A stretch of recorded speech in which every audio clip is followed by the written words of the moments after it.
Well, hey, good evening, everyone, and welcome to Atoka High School here in Atoka, Oklahoma, down the southeastern part of the state, a couple hours away from hometown Lindsay, as we get set for a Friday night matchup between the Lindsay Leopards and the Atoka Wampus Cats. My name is Greg Peary. Glad you've joined us here tonight as we get set for this one in week 2. Or the third game, or the second game week, it just depends how you look at it. Because of week 0. Hey, let me go ahead and bring in my partner and my color commentator, and Glenn Shoemate. Glenn, this is going to be a battle tonight between a couple of really good teams. Yes, it is, and the Leopards did what they had to do last week and really turned things around, worked on a lot of things.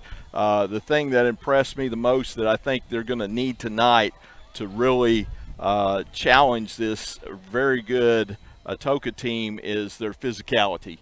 They were so physical last week. They were throwing people around.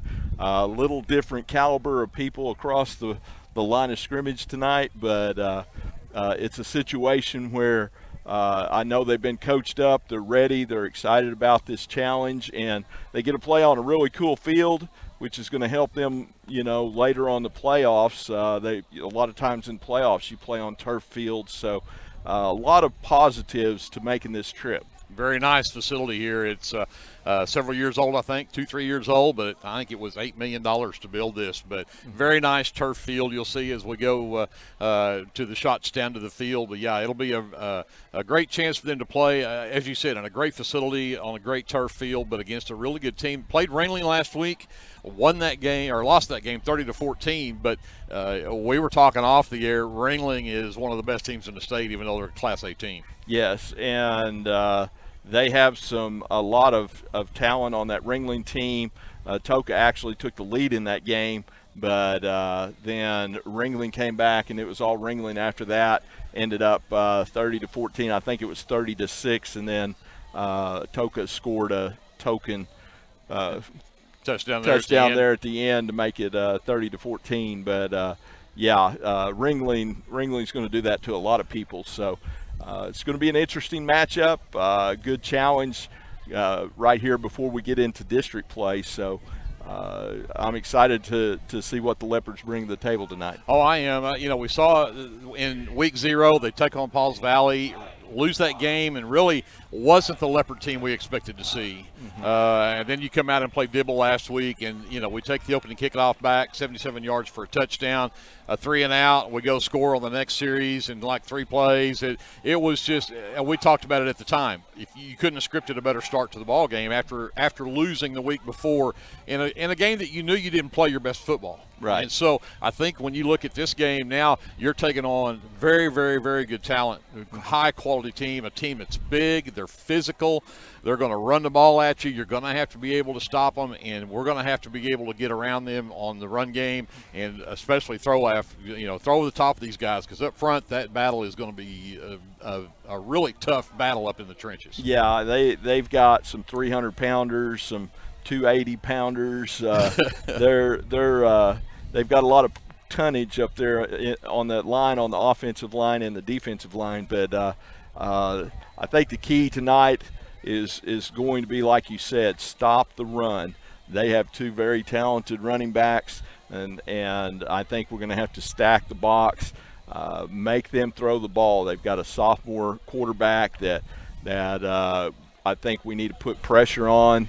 They go from under center a lot too, which gives you a little extra time to get to him, and as opposed to a shotgun where they kind of get a set up early. But they're going to run the ball, that's for sure. And if we can stop them, make them feel uncomfortable doing something that they don't really want to do, I think that's going to be our key to victory. And again, I think the nice thing about how this has been this way since I think started week 0. The Leopards managed to get 0, 1, and 2 out of the way, take a bye week, get ready for district play. And so I think this is a great tune-up. You get to come down here and play somebody that's as good as Atoka is, find out really where you're at, and then you get a week to go work on that before you have to get into district play in 2 weeks. Yeah, and you want to play a quality opponent right here in this spot, and I really applaud Tommy Ferguson, of course, a former football coach,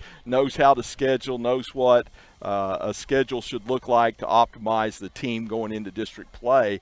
And you can look at this film after the game, win or lose. You can look at this film and say, hey, we're really good here. We really got to work on some things here, whereas opposed to playing maybe a cupcake, it's hard to tell sometimes what you really need to work on. So I applaud Tommy for doing this, and we've got some fans coming over here. I just looked up there.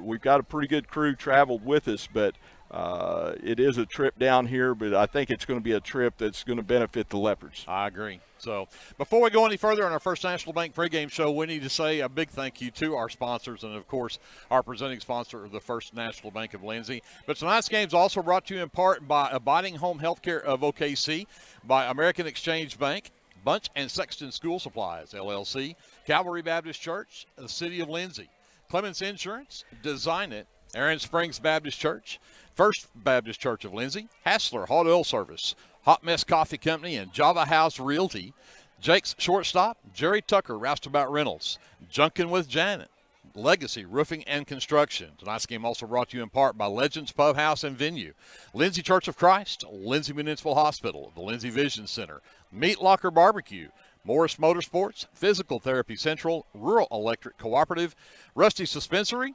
S&H Tank Service, Sharon's Beauty Shop, Shopper News, Summers Insurance Agency Incorporated, Center Valve Repair, South Central Medical and Resource Center, Super C, United Methodist Church, and Vickers Construction. We're going to send it back to JD. Some words from most folks. We'll be back with more of your First National Bank pregame show from Atoka right after this on KBLP Live.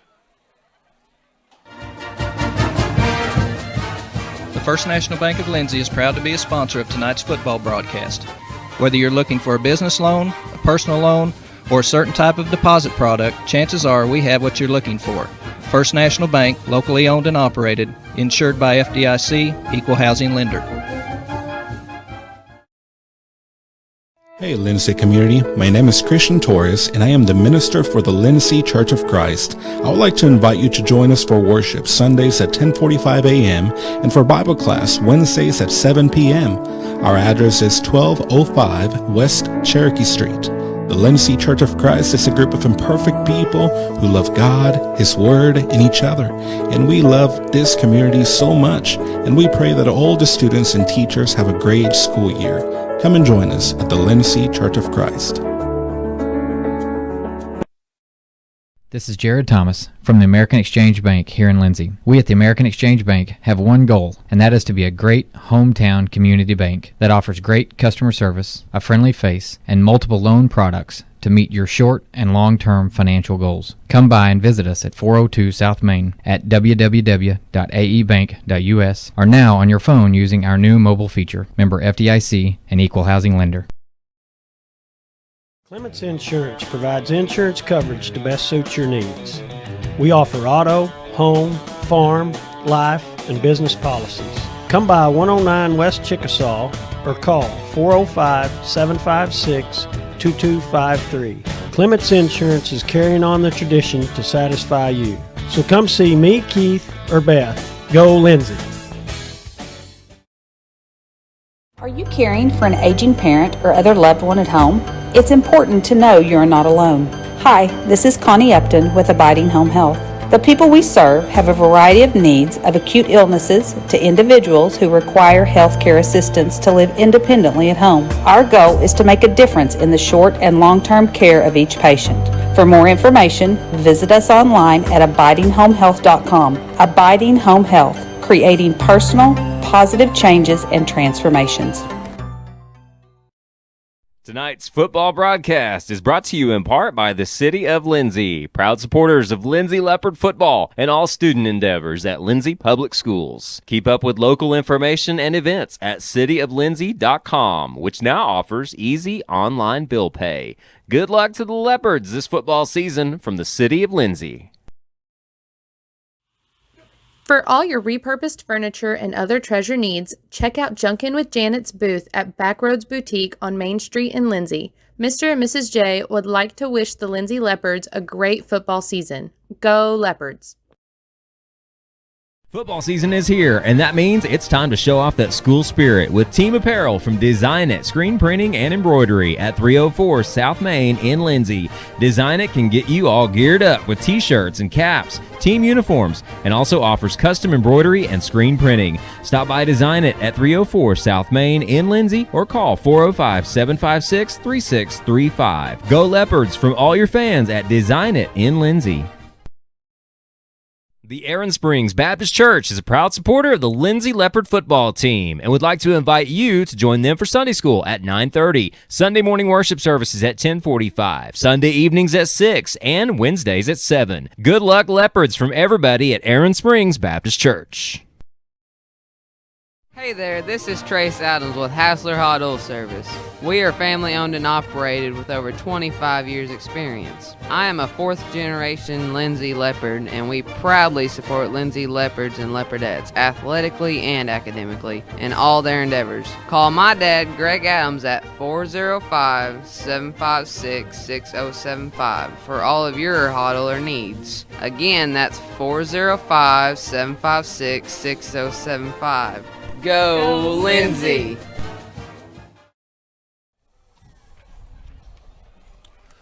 Welcome back to Atoka and the First National Bank pregame show. Greg Peary and Glenn Shoemake here with you as we get set for this matchup between the Lindsay Leopards and the Atoka Wampus Cats in week 2 of the 2022-23 high school football season. I need to say a big thank you before we get any further into this as well to guys that are helping us out up here.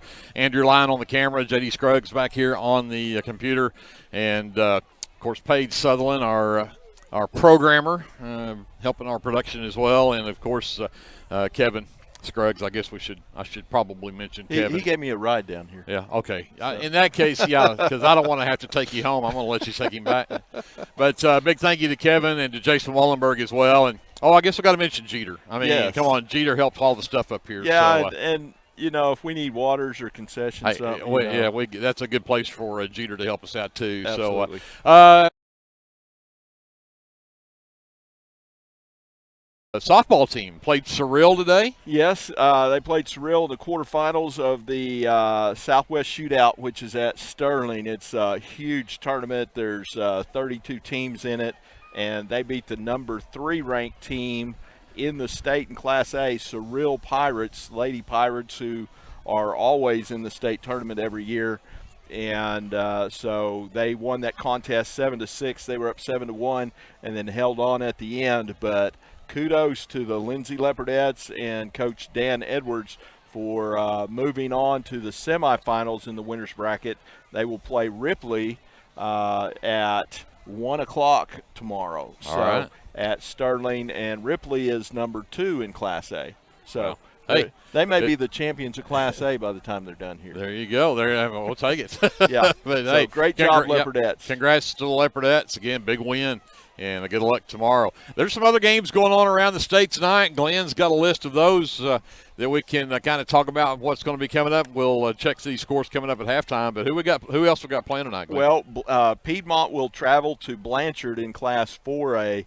Class 3A, Pauls Valley will travel to Purcell, and that ought to be a really good game there at Purcell between the Panthers and the Dragons. In Class 2A, you've got Atoka is playing our Lindsay Leopards here in Class 2A. Washington will travel to Jones. Wayne will host Lexington. And then in Class B, Southwest Covenant, the Patriots will be playing the Ellick Longhorns tonight at Ellick. So that's what's on tap for tonight. And again, we'll try to come up with those scores, keep you up to date with that coming up at halftime. And of course, as we get through the tail end of this game, kind of keep you up with some of those and see how our neighboring town, Maysville not playing tonight. Elmore City Purnell also off tonight. So we will not have any scores from them. But again, we'll keep up with that coming up at halftime as we get into our First National Bank halftime show and talk about some the unofficial stats. We'll talk about those games as well. Again, we wanted to say a big thank you to our sponsors. Without them, we wouldn't get to do what we get to do up here, which it's been a while since I've had to stand on top of a press box. Yeah. But hey, it's a wonderful night.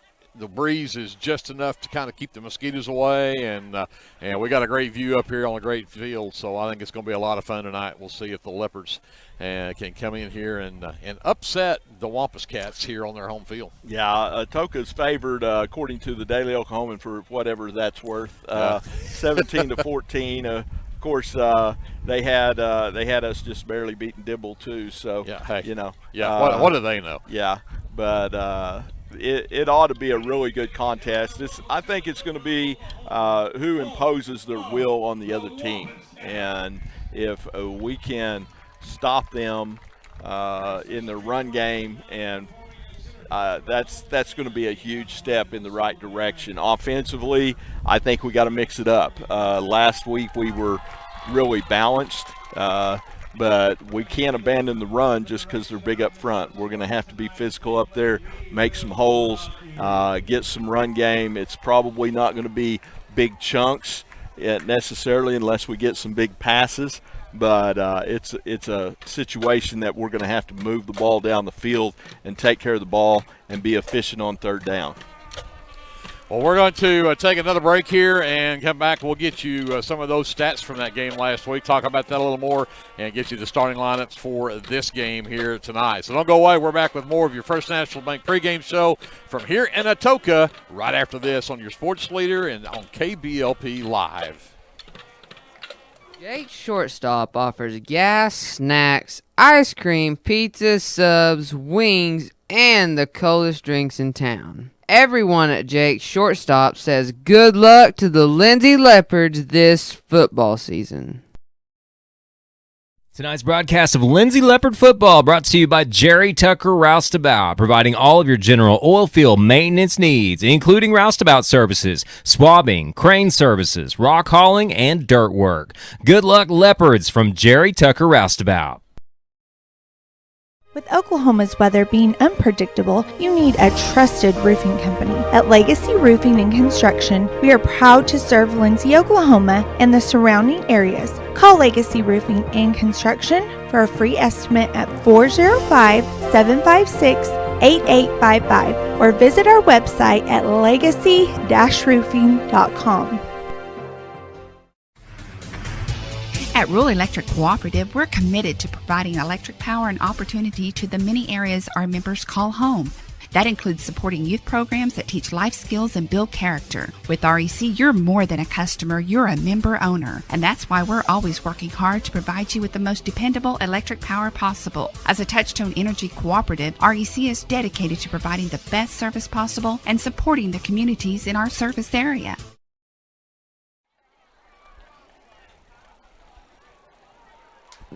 Welcome back to Atoka. Greg Peary and Glenn Shoemake with you here. Andrew Line and J.D. Scruggs also up atop here, high on the press box as we get ready to do this one. I think when just about the time we came back from that commercial break, we may be fixing to do a national anthem here, but we'll talk until we get confirmation of that. The one thing I did not bring up yet, First National Bank has decided that they are going to donate $50 to the school for every turnover that the Leopards come up with this season. And they'll donate that in honor of the player that comes up with that turnover to the whatever department or club that he chooses to go to.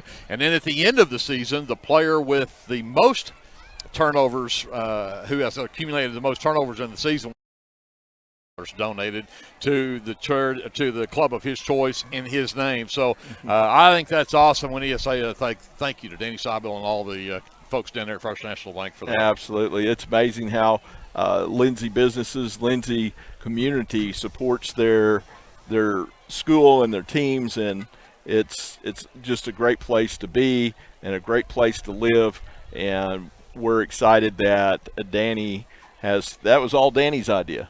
That wasn't something something he thought of. So Danny does have good ideas once in a while. Yes, he does. Very good ideas. Just quickly before we do a national anthem here, we'll talk about last week just a little bit. And my my stat keeping wasn't the greatest because we were basically playing everybody who was wearing a Leopard uniform, I think. But the Leopards did have well over 250 yards on the ground in that game, and I think we only completed one pass the whole game. Yeah, it was a 15-yard touchdown. They didn't need to pass after that. So Kessler had that one, but Jacob Vaughn had a 3-yard touchdown run. Ty Ferguson had a 3-yard touchdown run. And then Caden Kleeman came in and had a 3-yard touchdown run. So those guys all on the ground. Price Stubblefield had that 77-yard kickoff return for a touchdown. Cason Work had a blocked punt that he returned back for a touchdown. Yeah. So the Leopards scored in a lot of different ways the other night. Yeah, it was fun to watch. And according to Coach Hembry, when we did the pregame interview, he mentioned that everybody that was suited up got to play. So they made sure of that. Made sure of that. Yep. So that was a really classy move. There wasn't a starter played in the second half, except for maybe a freshman that played in the first half. But they did a great job of getting everybody involved, and those guys executed as well. So they did. Again, everybody produced. Was very impressed with some of the guys that came in. In fact, we came in and watched, and I got to go back and find Race Turner came in there at the end of that second half. I'm very impressed with him, the way he ran the ball there in that second half. So I think there's some really good future there for the Leopards as well. Yeah, and you mentioned Klingman. That was one that Coach Hembry was really impressed with, stood out to him on the reserves and their performance. So great job from him running the ball. He ran the ball hard and at times was carrying guys. So exactly. That's always fun to watch those guys get a chance and then be successful. Absolutely. It is. Well, and we're still waiting for the national anthem to start here. So at that, and I'm just going to talk about Atoka. I don't have their starters complete. I'll throw out some names here that we'll probably see tonight. And you already mentioned their sophomore quarterback. Number 15 is Peyton Pugh. He's a 5'9", 180-pound sophomore, so I know we'll see him back there. I saw number 11, Tyrell Hill. He's a 6', 195-pound senior at running back. They also use number 20, Sean Allen. He's a 6', 185-pound senior there at the fullback spot. So they'll run, you said, under center, run I formation. They'll run 2 tight ends. They might run 2 wides ones. They'll run a slot back. They'll do a lot of different formations at you from what I saw in their warm-ups. But at the same time, everything we saw in their warm-ups, they're going to run the ball. Yeah, absolutely. Quite frankly, their throwing even against no defense didn't look very good. So it's like I said to you, I don't know if they probably know why they don't pass the ball much. Yeah, and I don't know if they were just maybe they were faking us out. Maybe they're a primarily throwing team and they're just trying to fake out the visiting media there so we can look like idiots. Yeah, and it doesn't take much to make me look that way. Yeah, well, that's why I was going to add that it doesn't take much to do that to us. We'll believe anything.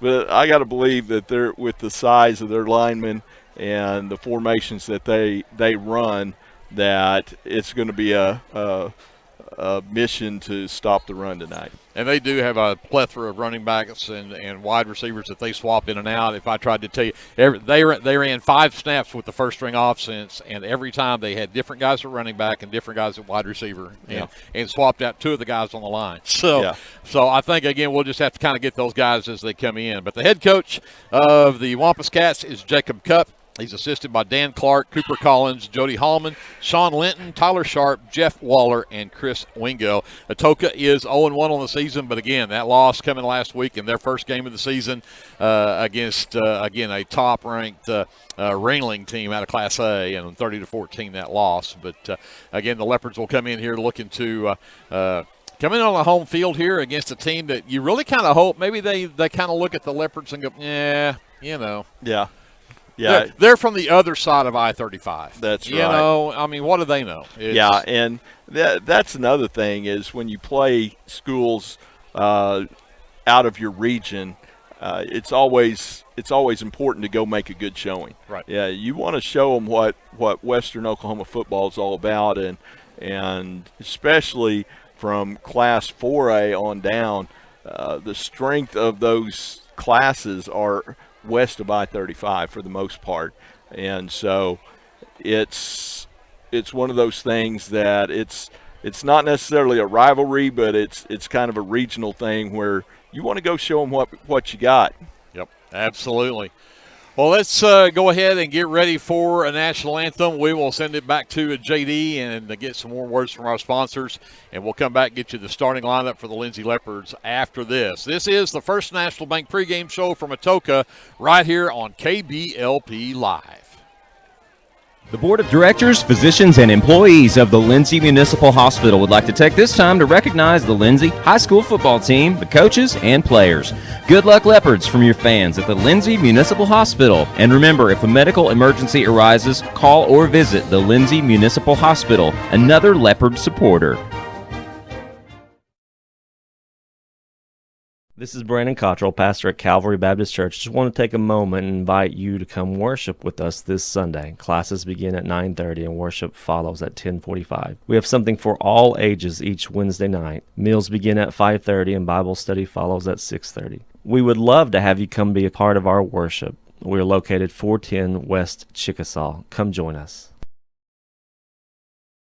Dr. Mike Beckman and all of his staff at 301 South Main Street in Lindsay would like to wish the Lindsay High School football team good luck this season.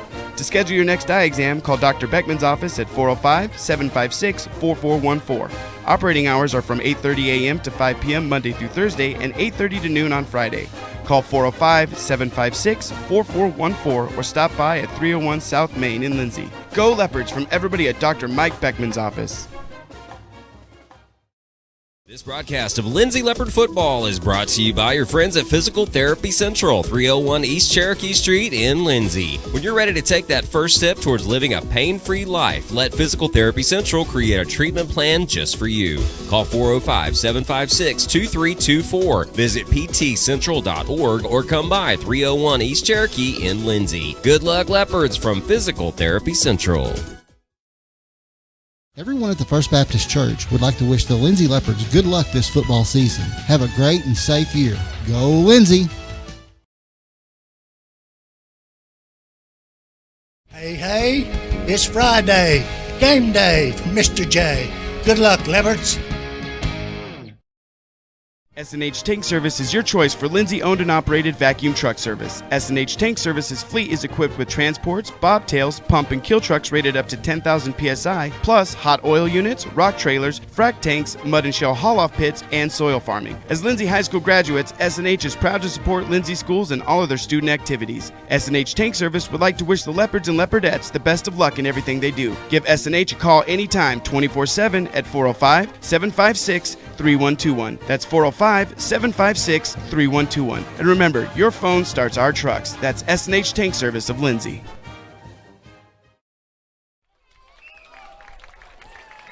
We're back here in Atoka. Greg Peary and Glenn Shoemake with you. Let's get to the starting lineup here. The coin toss happening out on the field. Glenn will keep up with that for us. Yep. And let me get you the starting lineup for the Lindsay Leopards for tonight. Let's talk about the guys up front who are going to be in the trenches all night. It's going to be a fight. And let's start with number 64 at center, Bo Blankenship. He's a 5'10", 262-pound senior. Over on the right side at guard, number 62, Levi Smith. He's a 5'10", 266-pound junior. At right tackle, number 63, Tommy Cunningham, 5'9", 183-pound senior. Over on the left side is number 60, Aaron Rivera, 5'9", 231-pound junior. And getting the start tonight at left tackle will be number 59, Aiden Ramage. He's a 5'11", 192-pound junior. Let's talk about the skilled people over on offense. And, of course, at quarterback will be number 1, Brody Ramming. He's a 6'2", 198-pound junior. At running back will be number 8, Jacob Vaughn. He's a 5'8", 198-pound junior. Looking at the wideouts, we'll go to number 20, Andon Register. He's a 6'3", 175-pound senior. Number 21 is Bentley Kessler, 6 foot, 165-pound senior. At the other wideout will be number 26, Bryce Stubblefield. He is a 5'10", 178-pound junior. And tonight, instead of Padilla at the other wideout, the Leopards are going to go with more of an H-back, slot back setup. And they're going to run number 28, Shane Jones, the 6'1", 196-pound junior at that H-back slot. For the Leopard defense, let's talk about the guys, again, on that line that's going to have to stop the run game. And we'll start there with number 57 at the defensive tackle is Owen Simonton, a 5'9", 211-pound senior. The other defensive tackle is going to be number 65, Ethan Childers, 5'10", 236-pound junior. Priest Williams will be on the other end. He is a 6'1", 215-pound junior. And then Shane Jones plays both sides of the ball. He'll play that H-back tonight. He'll play on the defensive line as well. On the middle linebacker spot, Ty Ferguson moves to that Mike linebacker there in the middle. Ferguson, number 2, is a 5'7", 160-pound senior.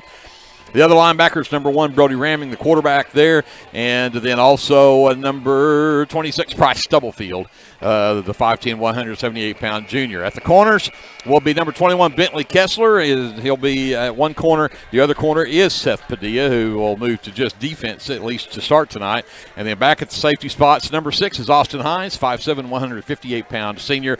And the other safety is Andon Register, and he's that 6'3", 175-pound senior. Head coach for the Lindsay Leopards, Sam Embry. He's assisted by Stephen Merrill, Joe Foster, Jacob Othalter, Caleb Hall, Will Kaufman, and Tom Inman. Not necessarily in that order. Not necessarily in that order. There you go. So we're about ready to get underway. Let's talk about a coin toss. Yeah, the coin toss was won by Atoka, and they deferred to the second half. And so Lindsay will take the opening kickoff and be on offense first here in this ball game. We'll see if the Leopards can repeat from last week. They won the coin toss, but offered to receive that one and ran it back for a touchdown. It'd be nice to see them get this one in here tonight if they can pull that off. Yeah, absolutely. It's important for them to get a good start and put some positives on the board, whether it's a kickoff return, whether it's marching the ball down the field. We need to see some positives early when you're playing on the road, and especially against stiff competition. Number 81 is John Williams for the Wampus Cats. He was a 6'2", 185-pound junior, has it teed up to get this one underway. We will see Stubblefield, Kessler, and Register back deep for the Leopards. We're about ready to get underway. Glad you've joined us here. And this one is like a high, deep onside, caught and fumbled and picked up by Atoka. As that was Ryan Horton on the reception there and let it go right through his hands, and it was recovered by Atoka, and so they get the effect of an onside kick there. Yeah, that was kind of a deep onside in between the first line and the second line. The first line player kind of backed up there and didn't handle the high offense or onside kick very well, and went between his arms, and it happens, and they come up with it with great field position on the Leopards' 42-yard line. They'll go a wide receiver either side, tight end right, under center.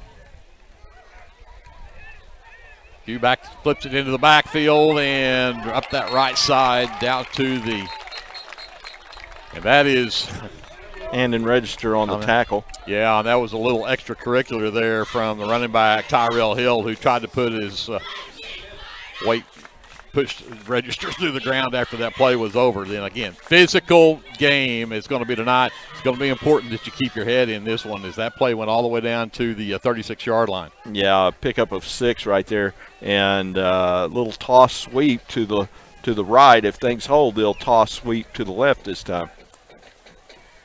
They'll bring fullback in motion to the right. And they will give it to Hill again. And Tyrell Hill gets down across the 30, and they're going to give him a first down at the Leopard 30. That's another 6-yard pickup, 12 yards on 2 plays. Yeah, and we're getting blown out off the line right now. We're going to have to fire off a little bit better, but it's early in the game. We knew that they were going to come at us like this. We definitely need to keep those defensive linemen off those linebackers, let those linebackers fill. Pugh under center again, wide receiver either side, tight end right. And they'll run the sweep left this time. The Leopards Miss him at the end. See if they can catch him on the edge. Good Great job. pursuit right there. That is Bentley Kessler, who tracked down Tyree Hill. Yeah, and that was a good job by Bryce Stubblefield. Got upfield from his defensive end cornerback position over there and turned it up and allowed time, made the running back hesitate a little bit and gave Kessler time to come up and make a great open field tackle there for a very short gain. 2nd down, 10 from the Leopard 30. Wide receivers again, either side, tight end right. They'll go back to an I formation with Pugh under center. Allen at the fullback spot. Hill at the tailback. They'll give it to Hill. No, great Wrapped job. up in the backfield and dropped for a loss. Yeah, it's Ty Ferguson. Along back there with the number 34, Priest Williams, and they'll drop Hill for a loss back at the 32, almost the 33-yard line. Yeah, great job of shooting a gap right there, and that's what we were talking about. Those guys need to square those linemen up and keep them from doing combo blocks to get to those linebackers, and great call right there from Coach Offholter. Get a little pressure. You're going to have to take some chances and run some guys in some gaps tonight. They'll go twins right this time, tight end left. They'll stick with that I formation with Pugh under center. See if the Leopards can get a 3-and-out here. And they're trapped from behind. Sacked him behind the 40. What a play. Bryce Stubblefield on the blitz from the blind side, and Pugh never saw him coming. Yeah, great job blitzing there from the backside, and he never saw it coming. And that's what happens when you do what you can't, what they did on 1st and 2nd down, and now they're going to be forced. They're all the way back to the 41, almost where they started this drive. So back in punt formation is number 5, Andrew McCall. He'll stand at his own 45. Not a great snap. They got off a booming punt, and Register will just let it bounce, and it will take a Wampus Cat roll big time inside the 15 and down to the 13-yard line. But the Leopards did not break there. They bent when they lost that kickoff, but held them out of the end zone and held them off the scoreboard. So the Leopards will take over with 8:22 left to go here in the first quarter, and they'll be at their own 13. Yeah, great job. Not a 3-and-out, but you definitely held them, and you're going to get an opportunity to go on offense now. So we'll see what the Leopard offense can do here. Dangerous territory this close to your own goal line. Ramming and Vaughn will be in the backfield. Again, they'll line Jones up at that slot right. Twins left. And right up the middle, big hole for Jacob Vaughn. He's at the 30 and tripped up at the 33, but what a hole right up the middle of that offensive line. Yeah, and that's the physicality that we saw last week, and great job by that offensive line on that right side. That's 57 and 62. That is Owen Symington and Levi Smith just blew open a big hole for Vaughn to run through. And Vaughn again up the middle. This time, nothing doing. Double teamed and pushed backwards. And no gain on the play there on that time. But after 20 yards on the first one, that one was for no gain. It'll bring up 2nd and 10. Yeah, give him 1 on the play, but they kind of sniffed that one out. We tried to go back. It's one of those, hey, run it till they stop you, right? Exactly. And we tried to run it again, and they stopped us. 2nd down 9. This time they'll go wide receiver either side. And Padilla is the one to this side. Vaughn in the backfield. Again, they'll give it to him. Breaks 1 tackle. Hits the pile. Skips out across the 40. Bounced outside there and missed the pile and picks up about 6 on the play. Makes up the makeable 3rd down now. Yeah, you got 3rd and 3 and a lot different than 3rd and 9. So great job.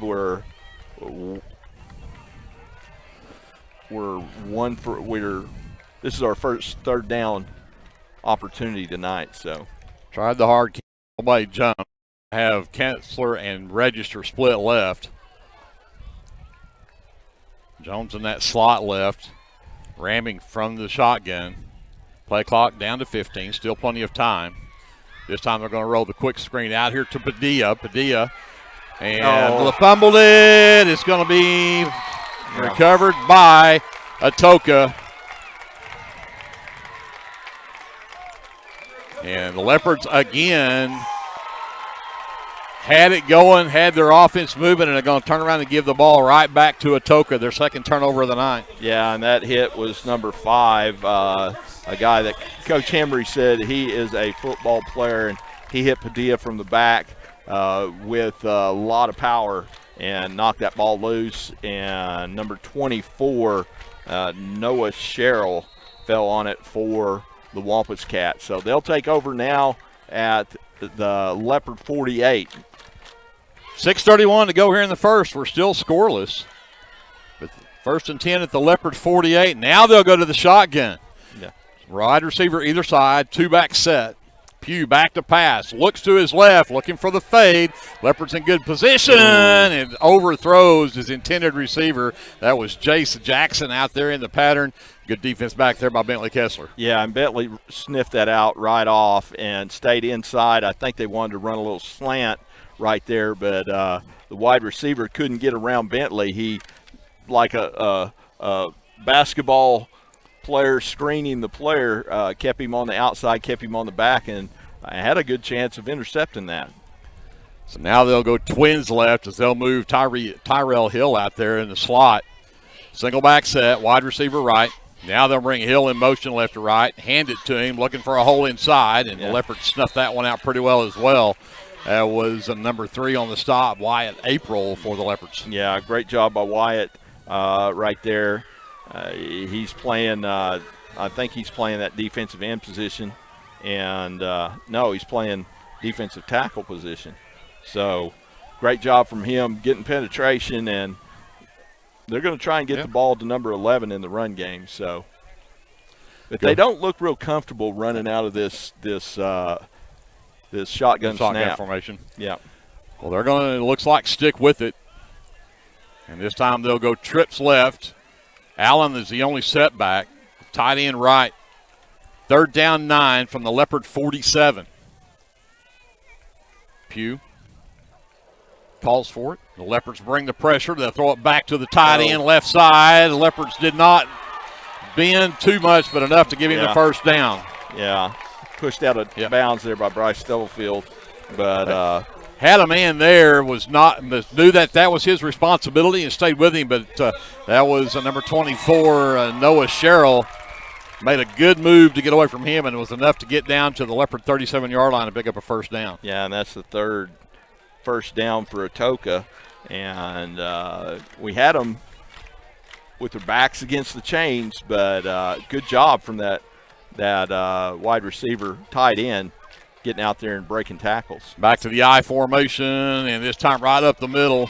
Give it to the fullback, and the Leopards shoving backwards as he gets to the 35-yard line, but he'll pick up 3 on the play.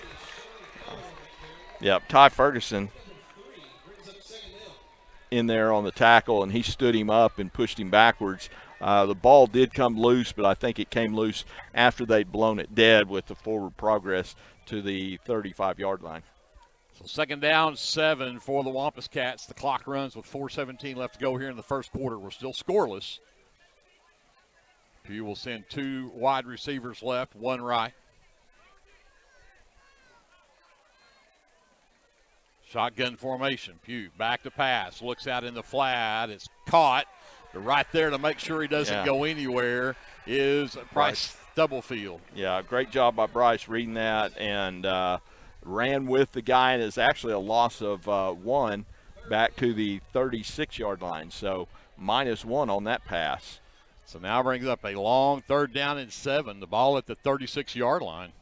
Yeah, I mean, even though we've got a couple of turnovers, I think our defense is really doing what they've got to do. They're stopping the run. They're making them do what they're not really comfortable with doing. And once again, we've got them 3rd and long.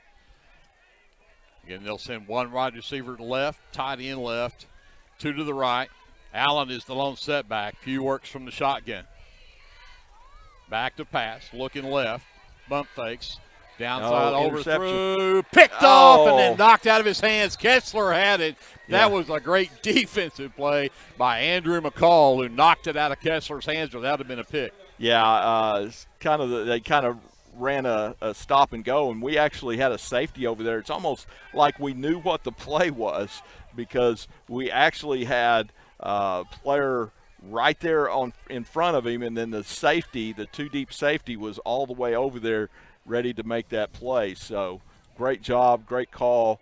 Obviously the Leopards are prepared for what Atoka's throwing at them tonight. Well, they're going to go for it here on 4th down and 7. They're at the Leopard 36. Yep. They'll send 2 receivers right, 1 left. Sherrill lines up tight end left. Again, Allen the lone setback. Pugh back to pass. Leopards.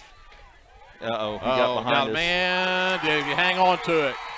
He did. At the 2. That was a great play right there. Number 10 is Jace Jackson, and Jackson comes up with the ball for a first down at the Leopard 2. Yeah, and he got behind us there they had 2 players out here right, and we went with the short guy, and that Jackson just outran us. Yes. I mean, there's no other way to put it. He just ran past our coverage, and great job by Pugh of putting the ball on his numbers. So Leopards now have a goal line stand in front of them.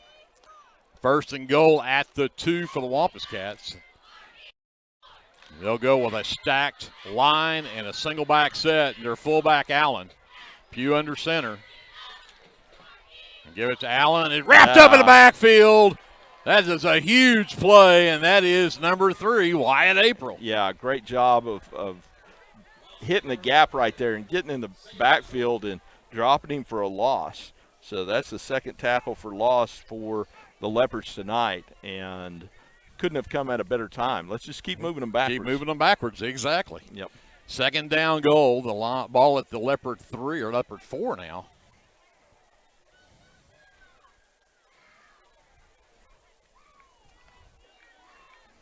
Again, they'll stay with that stacked line. From the shotgun this time. Direct snap to Hill, and Hill's going to bull his way into the end zone. And that'll be a touchdown. Yeah, direct snap right to their best running back, and the line did a good job of just getting him to crease when you're that close to the goal line. It doesn't take much, and he was able to snake his way for the touchdown. So they'll come in for the extra point try. Again, number 81, John Williams, in for the kick. The hold from the quarterback, Pugh. Bad snap, but he gets it down, and it hits the crossbar and flips through to be good. Oh, man. They got a little luck on their side tonight, I tell you. 1:44 left to go here in the first. Atoka 7, the Leopards 0. We'll be back right after this. You're listening and watching live coverage of Leopard football presented by the First National Bank right here on KBLP Live. The Shopper News Note isn't just another paper. The Shopper News Note is a weekly publication that arrives in your mailbox every Wednesday for free. The Shopper offers free Shopper Topper advertisements as well as news notes and classifieds. And everyone at the Shopper wishes the Lindsay Leopards good luck this season. Go Leopards!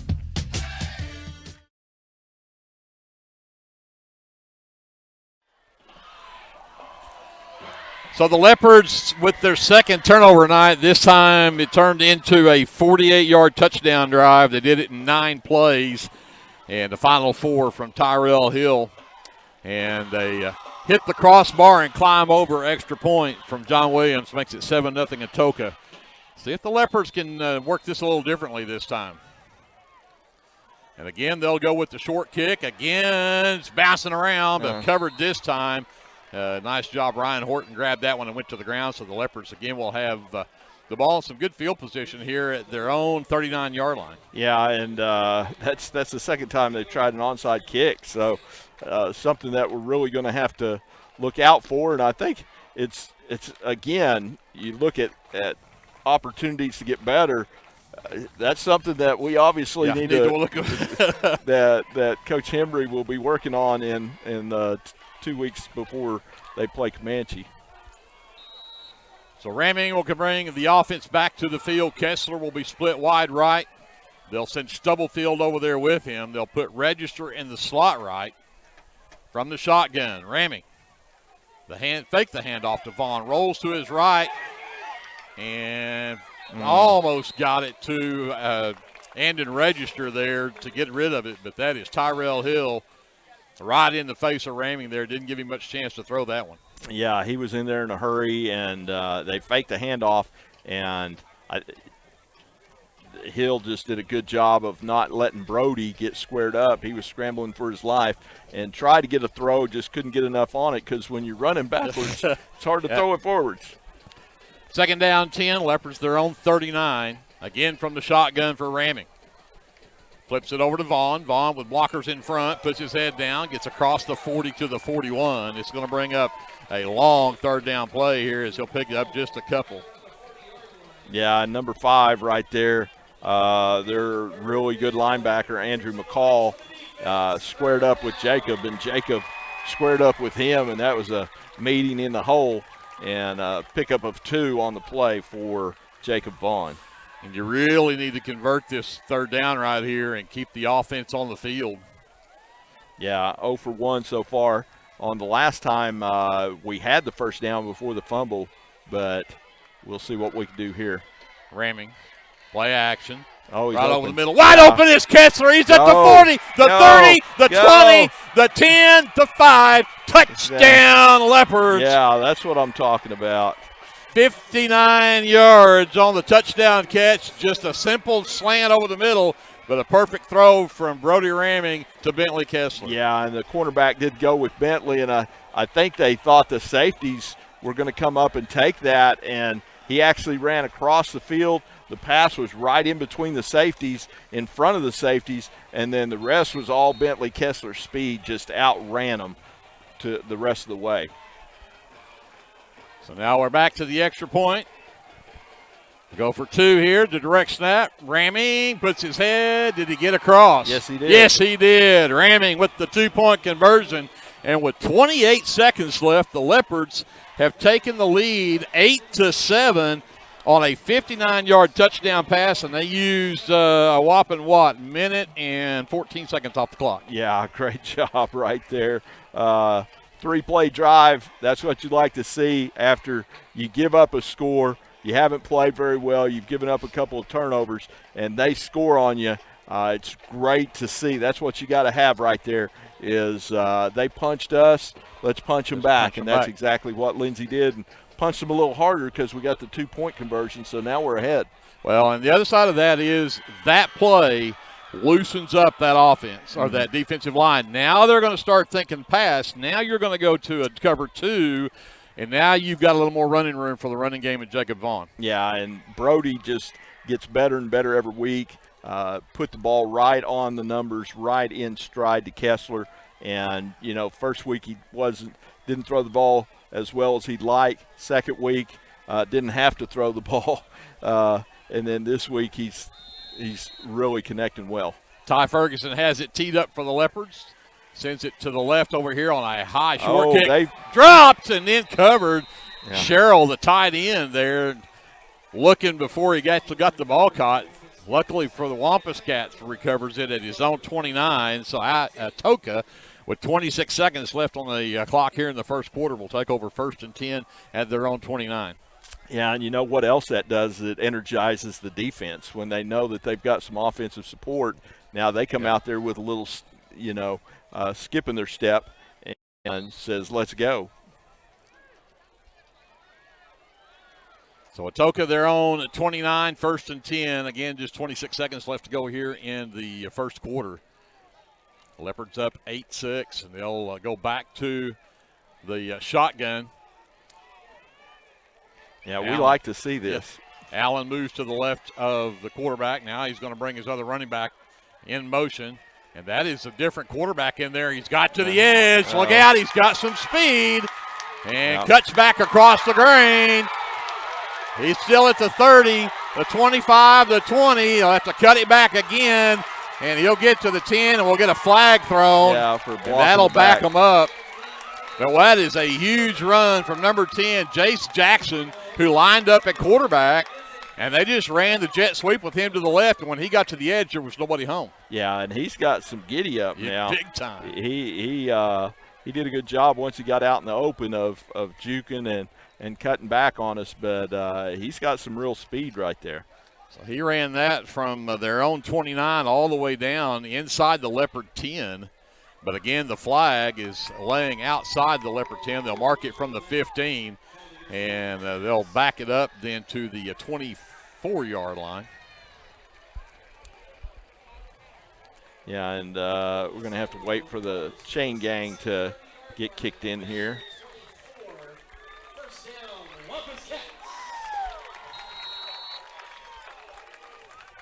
So that is the 5th first down for Atoka. They've had the ball the majority of the time. They really have. This first quarter, and they're just going to let the quarter run out. Yeah, actually, they took the snap, but they're going to wave it off, say the clock expired before they snapped it. So that will be the final play of the first quarter. 8-7. Leopards on top as we head to the second quarter.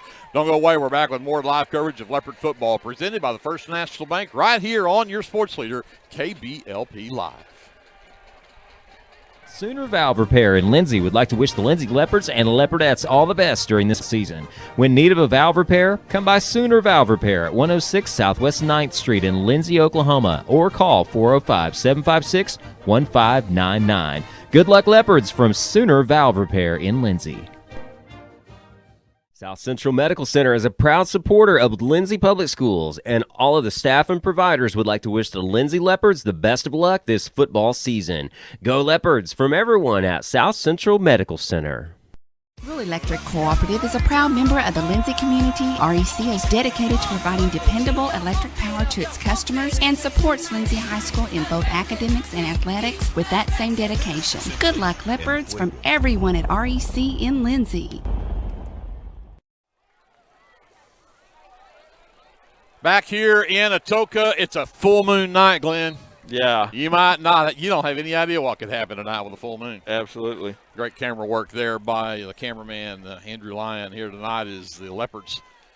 And the Atoka Wampus Cats are doing battle here. 8-7, Leopards by 1 as we start the second quarter. And Atoka has it at the Leopard 24-yard line. 1st and 10. Pugh will go back under center. He sends a wide receiver either side. Hill, the lone setback, actually has Allen in the slot left. And they're going to give it to Hill over that right side. He breaks it back to the left. Look out.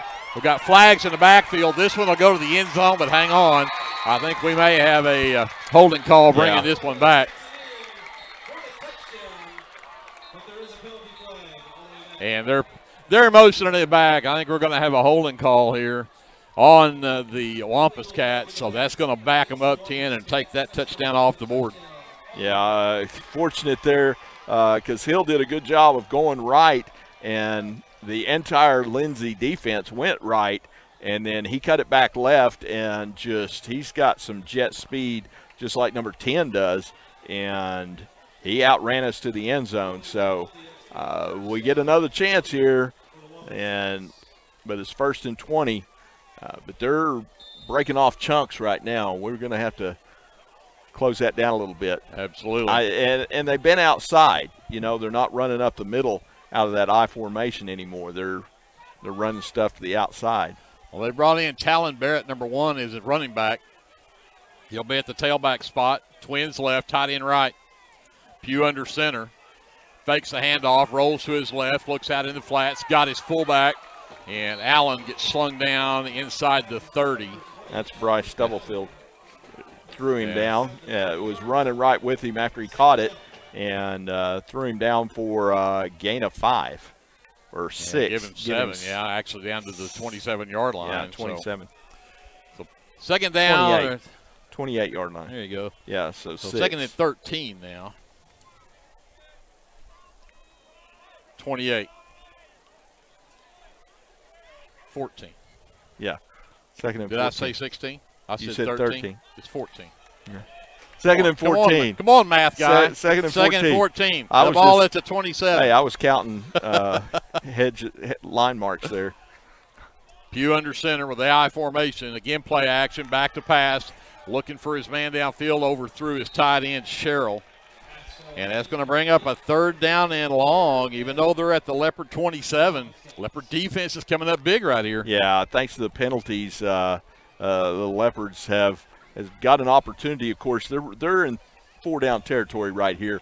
Where they're on their 28-yard line, right. So they're going to be in 4-down territory. So the whole playbook's really open to them right here.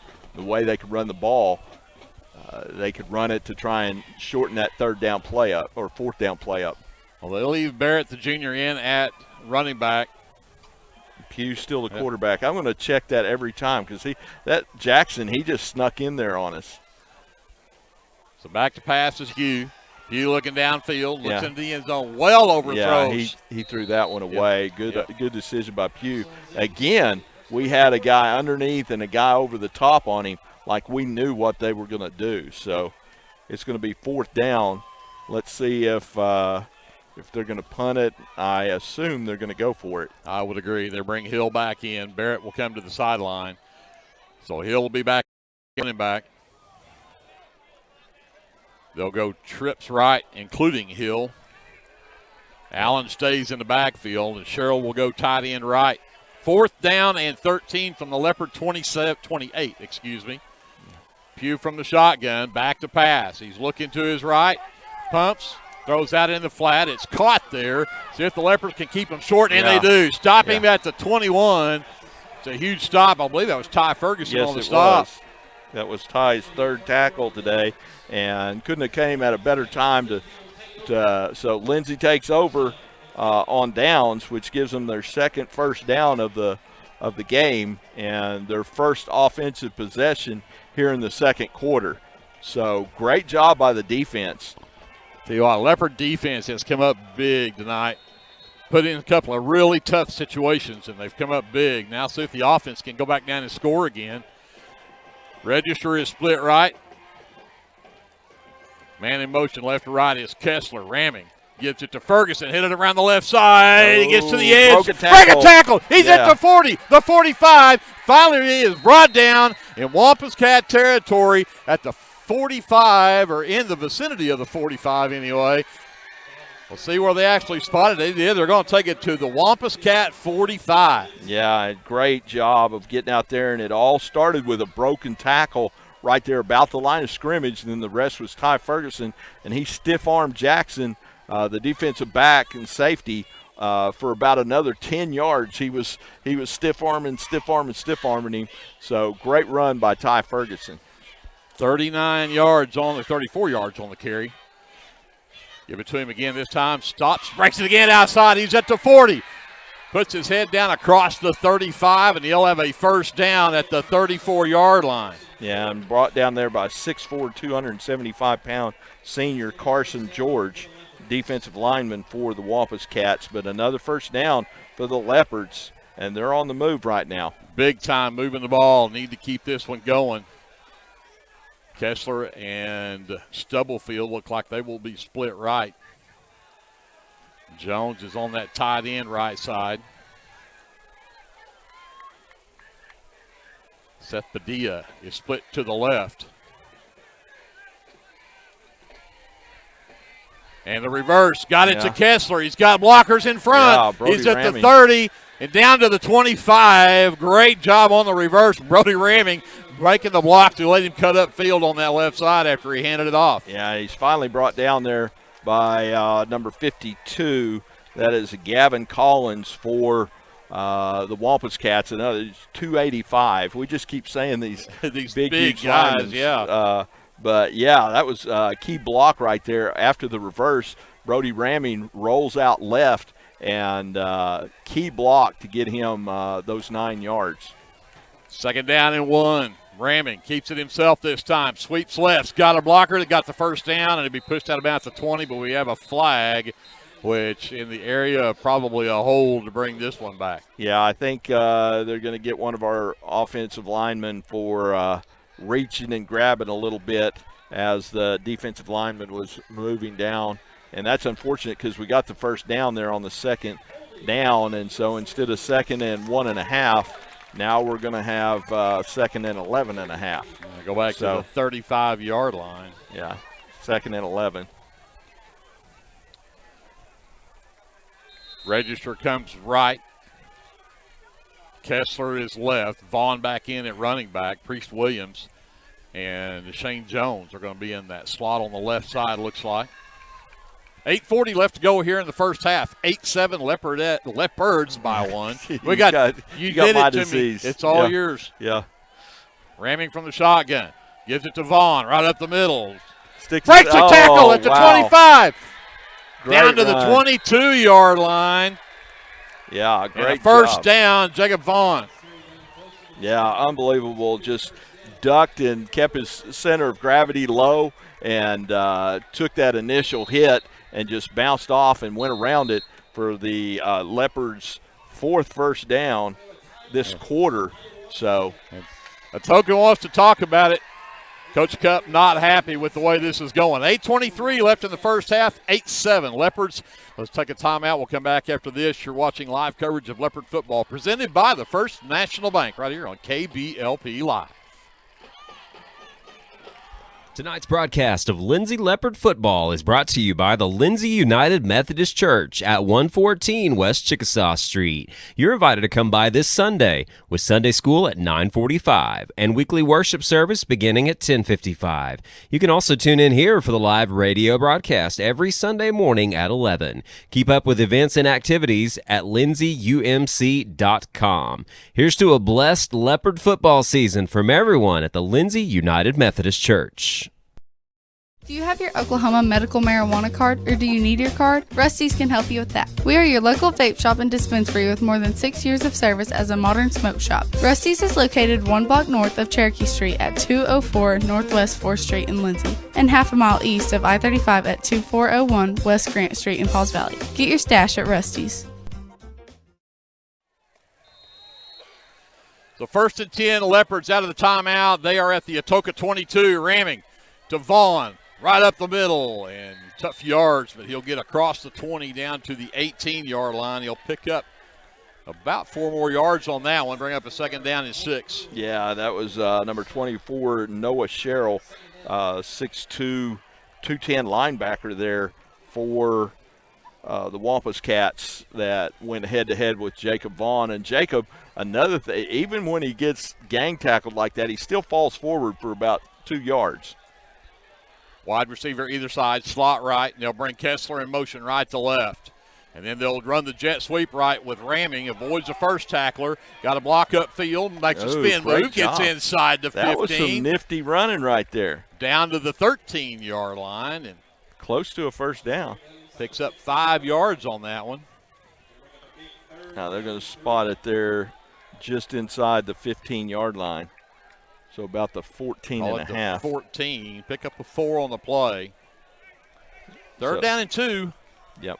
It's our first third down we faced in this quarter, in this quarter on this drive.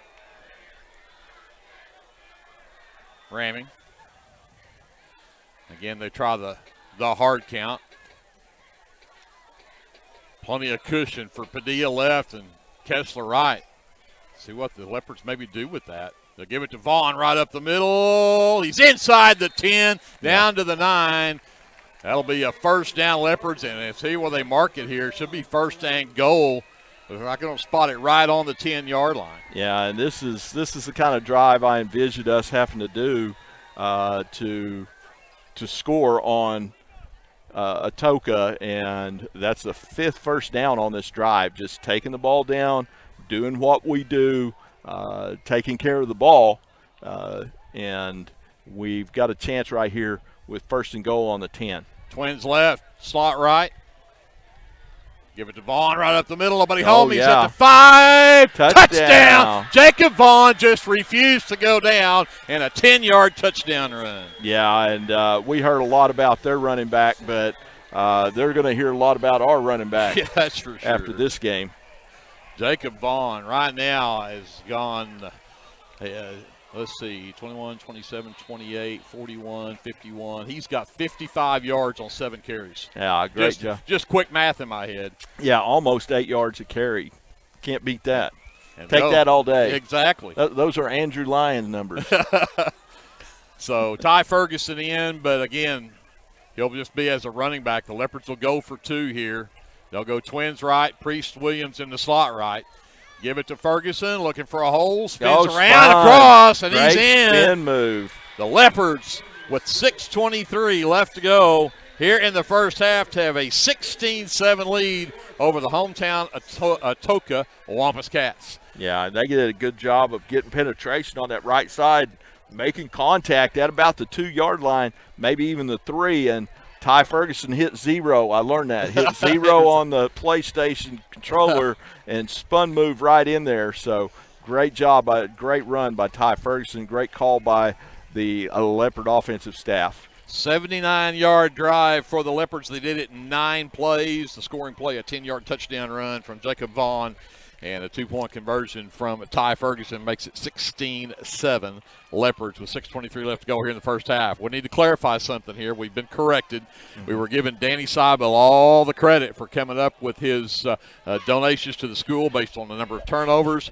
And you always heard the saying, behind every great man is a better woman. Right. Well, Deb, his wife, is the one who actually helped him come up with that. So we got to give credit to Danny, but hey, we know Deb is probably really the one who came up with the idea. Yeah, Deb came up with the idea, but Danny's smart enough to listen to her. There you go. Leopard set to kick it away here. Ferguson has it teed up. And Atoka expecting a short kick this time. And it is high, not extremely short. And and they bobbled at the 31. Whew. But he will pull that in, and that was a number 89. 88. That is 89. Case McAdams. Yeah, almost a little bobble there because a couple of players ran into each other trying to field that, and so almost got a turnover there. But so far the Atoka team has not had a turnover in this game.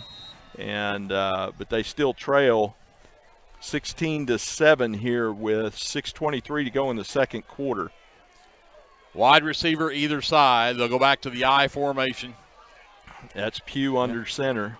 Sherrill tied in left this time, and they're going to go left with it. And that is Barrett in the backfield at tailback, and he'll get a couple out to the 33-yard line. Yeah, and I tell you, Ty Ferguson knows the place. He was running. He was running that way before they even snapped the ball. He was already moving that way. So that's Bryce Stubblefield's 5th tackle in this first half. He's been all over the place. Second down 8, the ball at the 33 as the clock runs under 6 minutes to go here in the half. Again, Pugh under center, I formation. And he wanted to pitch it, and why April says no. Yeah, second tackle for loss so far this first half, and just stepped inside the block and wrapped up the quarterback Pugh before he could even hand it off. I'm not sure what he was planning on doing. I really don't know either. I think it got blew up before he could even do whatever he was going to do. Third down and 12. The loss goes back to the 29-yard line. Again, I formation, wide receiver either side. Right up the middle, give it to the fullback. Yep. Allen gets across the 35, out near the 40, very close to a first down. Yeah, that's some good tough running there from Allen. Yeah. Yeah, Shane Jones in there on the tackle was the first to hit him, kind of corralling, but they've got fourth down now on their own 40, 4th and 1, and it looks like they're going to go for it. Yeah, I think they're looking at it like the Leopards. They haven't stopped the Leopard offense yet. They need to convert the Leopards this. have stopped themselves, but exactly. They haven't stopped us, They'll go back to I formation. Pugh under center. Again, the fullback. Oh, the Leopards stop him! Yeah, he did not get it. Yeah, that's number 28. Number 28, Shane Jones, again, tackle for loss. Great job, and that will be a turnover on down, so another first down for the Leopards, and Atoka is now 1 for 3 on 4th down conversions. So Leopard defense has stood up tonight. I tell you, I've been impressed.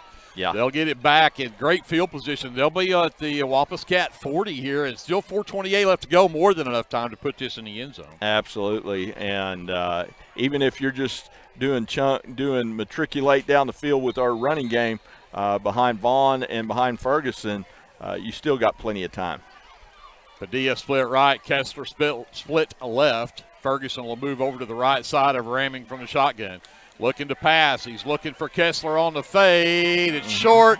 Comes back and just fix it up at the 15 to 10 and drags the defender inside the 10 to the 8-yard line. Almost broke a tackle right there, but great elevation from Kessler. Just such a smart ball player. They had him covered up in front and behind, but he got right in between them and went up and got that ball and for the first down. Got it at the 9-yard line. 31 yards on the reception. Yeah, and so you're really in good situation with the time now. Just went under 4 minutes here in the first half, and you're at the 9-yard line. Twins right. Vaughn the lone setback. Give it to Vaughn right up the middle. And he's still going. He's still going. He's down to the 6. He'll pick up 3. Yeah, and brought down there by big number 77, 6'2", 215 defensive lineman Brian Bryant. Williams comes out.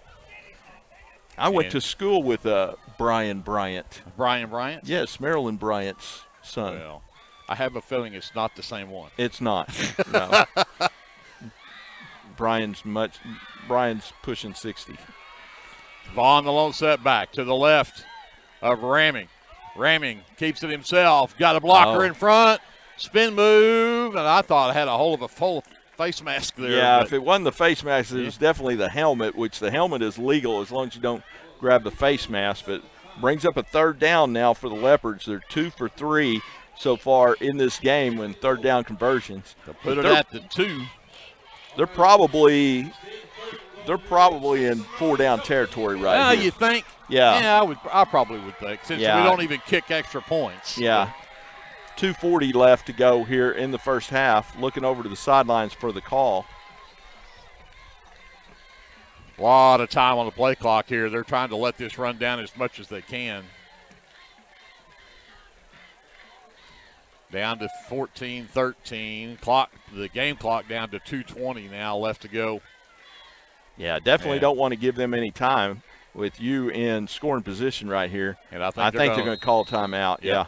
I would have called timeout just because my linemen went down and froze. Exactly. They're probably going to be a problem right there because they went down as soon as they placed the ball, and those linemen were – once they go down, you can't come back up like that once you go down in the set. So let's take a timeout with them. We'll send it over to JD. We're back with more live coverage of Leopard football presented by the First National Bank right here on KBLP Live.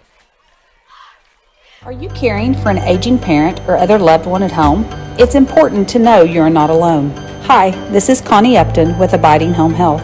The people we serve have a variety of needs, of acute illnesses to individuals who require health care assistance to live independently at home. Our goal is to make a difference in the short and long-term care of each patient. For more information, visit us online at abidinghomehealth.com. Abiding Home Health, creating personal, positive changes and transformations. Back here in Atoka, the Leopards knocking on the door. They've got a 3rd and goal from the Atoka 2 as we come out of the timeout. Bunch set to the left. Ramming keeps it himself. Touchdown. Brody Ramming, the 2-yard touchdown run. There is a flag thrown in the end zone after the play, so hang on. Let's see what we've got here. Unsportsmanlike. And somebody. I think he's going to come talk to Coach Cup. And it's going to be on us. It's going to be on the Leopards since that's what he did. So let's see what the call is here. The touchdown will count. After the play, we're going to have a personal foul called on the Leopards. So, and I watched early on in this game, there was a lot of chippy going on. There was a lot of smack talk coming from Atoka. The Leopards were keeping their cool for the most part, but maybe the Leopards are now that they're up 22-7, they're trying to return to smack talk there, and that's not going to cut it. Yeah, it's not something that we're about, and I know Coach Henry will address that that's only going to hurt your team, and it's not going to do you any good, and it's got a chance to get you on the sideline. So ramming in for the touchdown does make it 22-7. Now the extra point try will come from the 18-yard line. Yeah, and that's what he was asking. Do you want it on the extra point try or on the kickoff? Faked it. Oh, Castle's open. Throw it. Got it back in the end zone. Oh, Kessler nearly had it. Yep. Great job. Just couldn't quite bring it in. They may have tipped it a little bit, but good play. Almost got it from the 18-yard line. Exactly. So 2:11 left to go here in the first half. 22-7. Leopards on top of Atoka here in Atoka. And again, that was just a 4-play drive, but a big part of that was that big 31-yard run, or 31-yard pass play rather, to Kessler that set him up down there at the 9-yard line. So yeah, and it's going to be on the shoulders of the Leopard defense right here. 2:11. Still time for Atoka to march a drive and get down the field.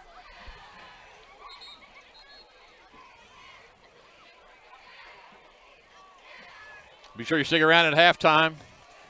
We'll come up with some of our officially unofficial stats from the first half. We'll also check out some of the area teams that are playing tonight and see what their scores look like here coming up at halftime. So make sure you stick around for that. Yeah, I think they did get Choa a new tee because he's not having problems with the ball falling off tonight.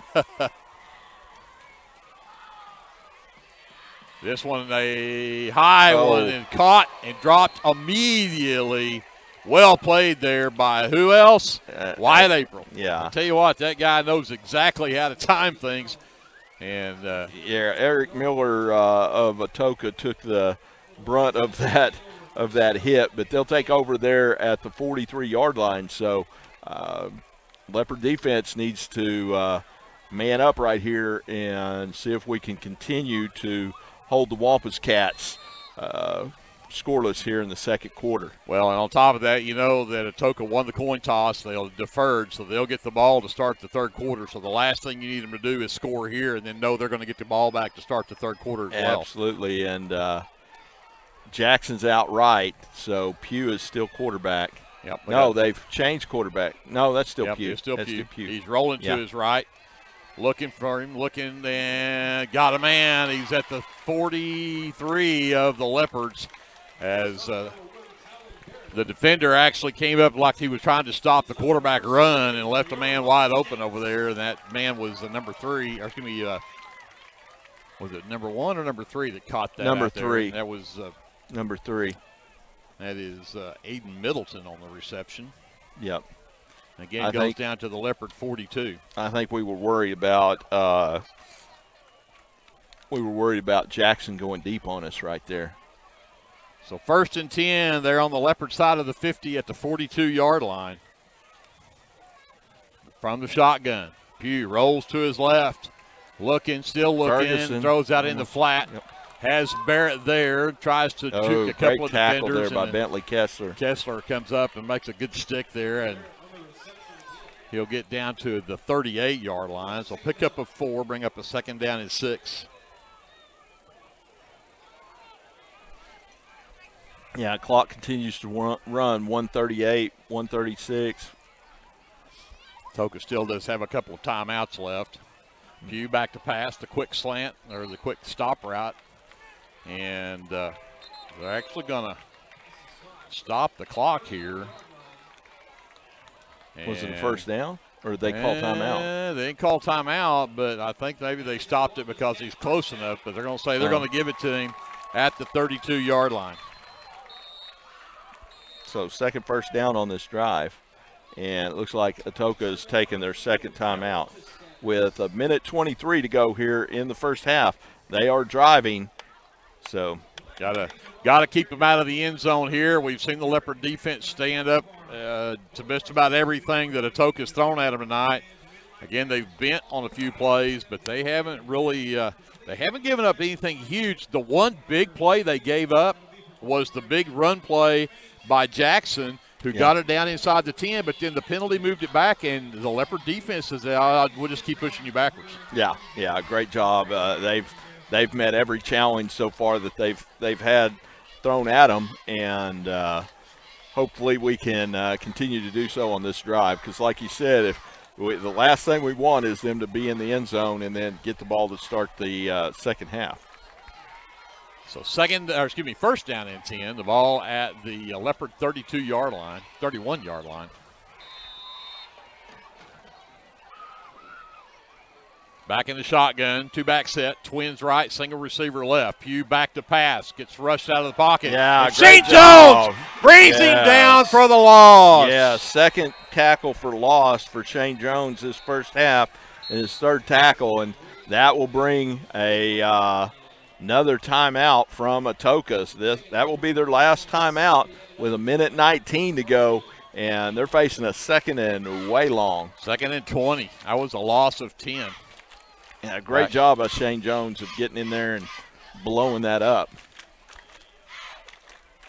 So the Leopard defense coming up big again, 1:19. Coach Cup trying to come up with something here, but tell you what, the Leopards came to play tonight. They may have been on the bus for 2 hours to get down here, but they came off that bus ready to play. Yeah, and that just goes to the preparation of our staff and film work, because like I said, it's almost like we know what they're going to do, and we're in position to make every play, and we've made it. They've tackled well, and so great job by the Leopards and their staff in preparation. They'll go twins left. Slot back is left. Tight end Sherrill is on the right. Looks a little confused about where he should be. Pugh is going to be under center with Barrett in the backfield. 2nd down and 20. Draw play. They throw it back over in the flat. Oh, great job. Ty Ferguson played it perfectly. Nowhere to go. Yeah, 4th tackle for Ty this first half. His first for loss. And that wasn't Ferguson either. That was number 19. Was it Ty? That was Ty, yeah. All right. I missed it. So my apologies. Yeah, that was Ty Ferguson. And again, it's almost like he knew what the play was. Loss on the play of 2. Yep. Actually, a loss of 1 back to the 42. Yep. So now you're 3rd and 21. The clock runs with 44 seconds left. I have a feeling you run a play here and then let the clock run out. I don't think Atoka's looking to really try. If this one doesn't go to the end zone, they'll just go to the locker room. Yeah, they're 0 for 3 on 3rd down so far. I'm surprised they're even throwing. And pressure. He gets away from it. He's got some blockers headed to the sideline. Tell you what, that's a smart play by the sophomore quarterback as Pugh got to the 40-yard line, but he got out of bounds and stopped the clock with 23 seconds left. Yeah, and that'll bring up 4th down, and I'm sure they're going to punt right here with 23 and a half seconds left. Or maybe not. Maybe they're going to go for it. No, they're going to bring five is their punter, so they'll bring him in. Yep. So Leopards are not putting anybody back. They're not concerned about where this ball falls, and I'm sure they would be more than happy to go in at halftime up 22-7. No kidding. Not a great snap. Leopards got pressure there. This one's not a great kick, but it'll go out of bounds. Let's see where they spot it. Yeah, about the I want to 15. say somewhere around the 22 or 23-yard line. Yeah, we'll see 25. And let's call it to 27. 27. We all guessed, and none Yeah. of us had it right. Yeah. 18 seconds left. The Leopards will get one more and there's snap a flag here. on the play. Illegal procedure on them, and we'll decline it. Yep, decline that. Yep. So Leopards get it 1st and 10. And so this is one of those, you're not going to throw the ball deep. You're not going to try to go score. You're going to run one safe play, but I say you run one safe play that you think you can break for a big one maybe. Yeah. I mean, it's just you got to have a safe handoff. Make sure you don't do anything crazy to lose the ball, but hey, we've seen the Leopards break some big ones. I would give it to Jacob Vaughn up the middle, but it looks like this may be our victory formation. Jacob Vaughn's acting like he's going to kick That's it right. back there. Yeah, Vaughn's they're just going to take the knee. Yeah. And and they can't stop it. Yep, just let the clock run with 16 seconds left, and that'll be the final play of this first half. Leopards will head to the locker room with a 15-point lead, 22-7 to score here at halftime. We're going to send it over to JD, and we'll figure out some of our officially unofficial stats from the first half, check on some scores. We'll be back with more from Atoka. Right after this is the First National Bank Halftime Show right here on your sports leader, KBLP and KBLP Live. The First National Bank of Lindsay is proud to be a sponsor of tonight's football broadcast. Whether you're looking for a business loan, a personal loan, or a certain type of deposit product, chances are we have what you're looking for. First National Bank, locally owned and operated, insured by FDIC, equal housing lender. Get your game day, or any day, off to a great start with Hot Mess Coffee at 213 South Main in Lindsay. Hot Mess Coffee Co. offers coffees, lattes, teas, and other tasty beverages, plus great food, too. Good luck to the Lindsay Leopards from Hot Mess Coffee Co. and Java House Realty at 213 South Main in Lindsay.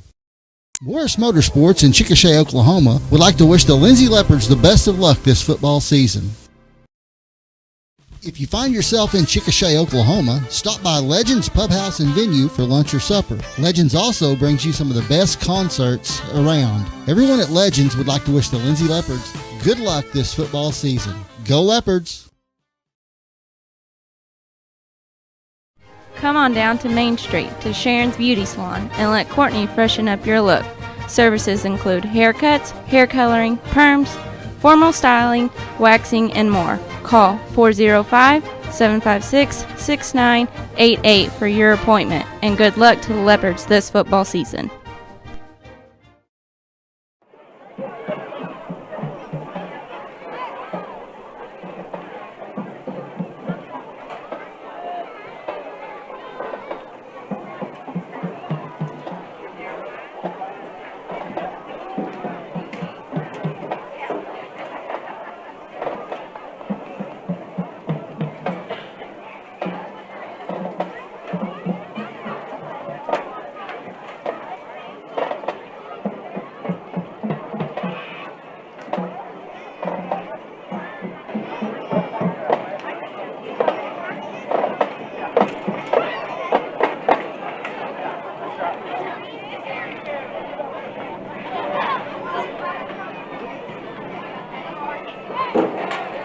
You may take the field for your halftime performance, Lindsay.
Let's hear it again for the pride of Lindsay.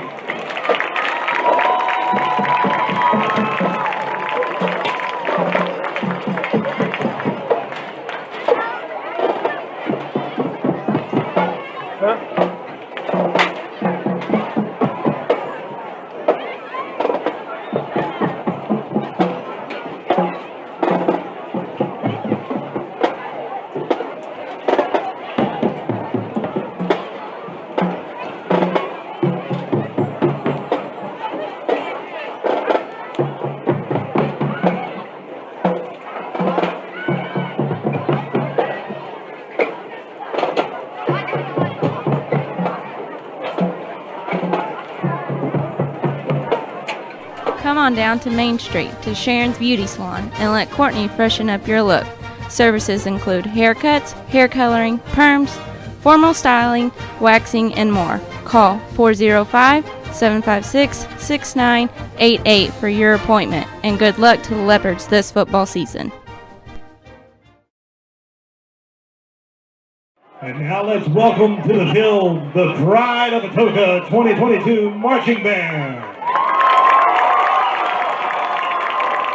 Tonight's show title is called Chill Out. Selections include Let It Go from Frozen, Through the Eyes of Love from Ice Castles, and Carol of the Bells. Drum Major Lily Gray and Mr. John Gibbons.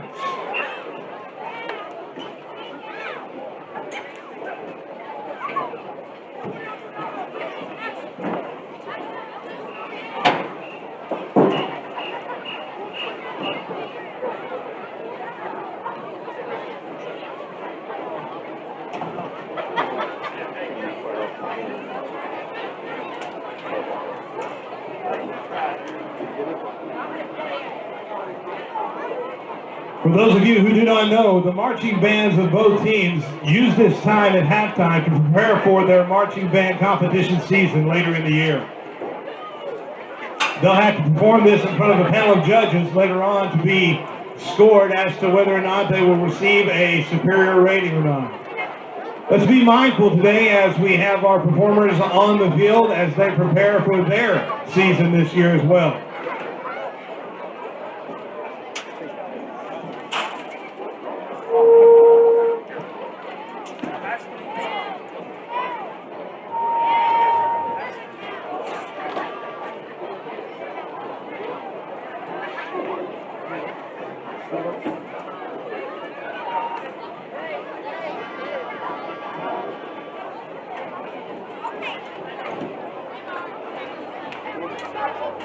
Drum major, is your band ready? Then, ladies and gentlemen, the pride of Atoka, the Wampus Cat Marching Band.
Todd and everyone at Bunch and Sexton School Supplies would like to wish the Lindsay Leopards good luck this football season.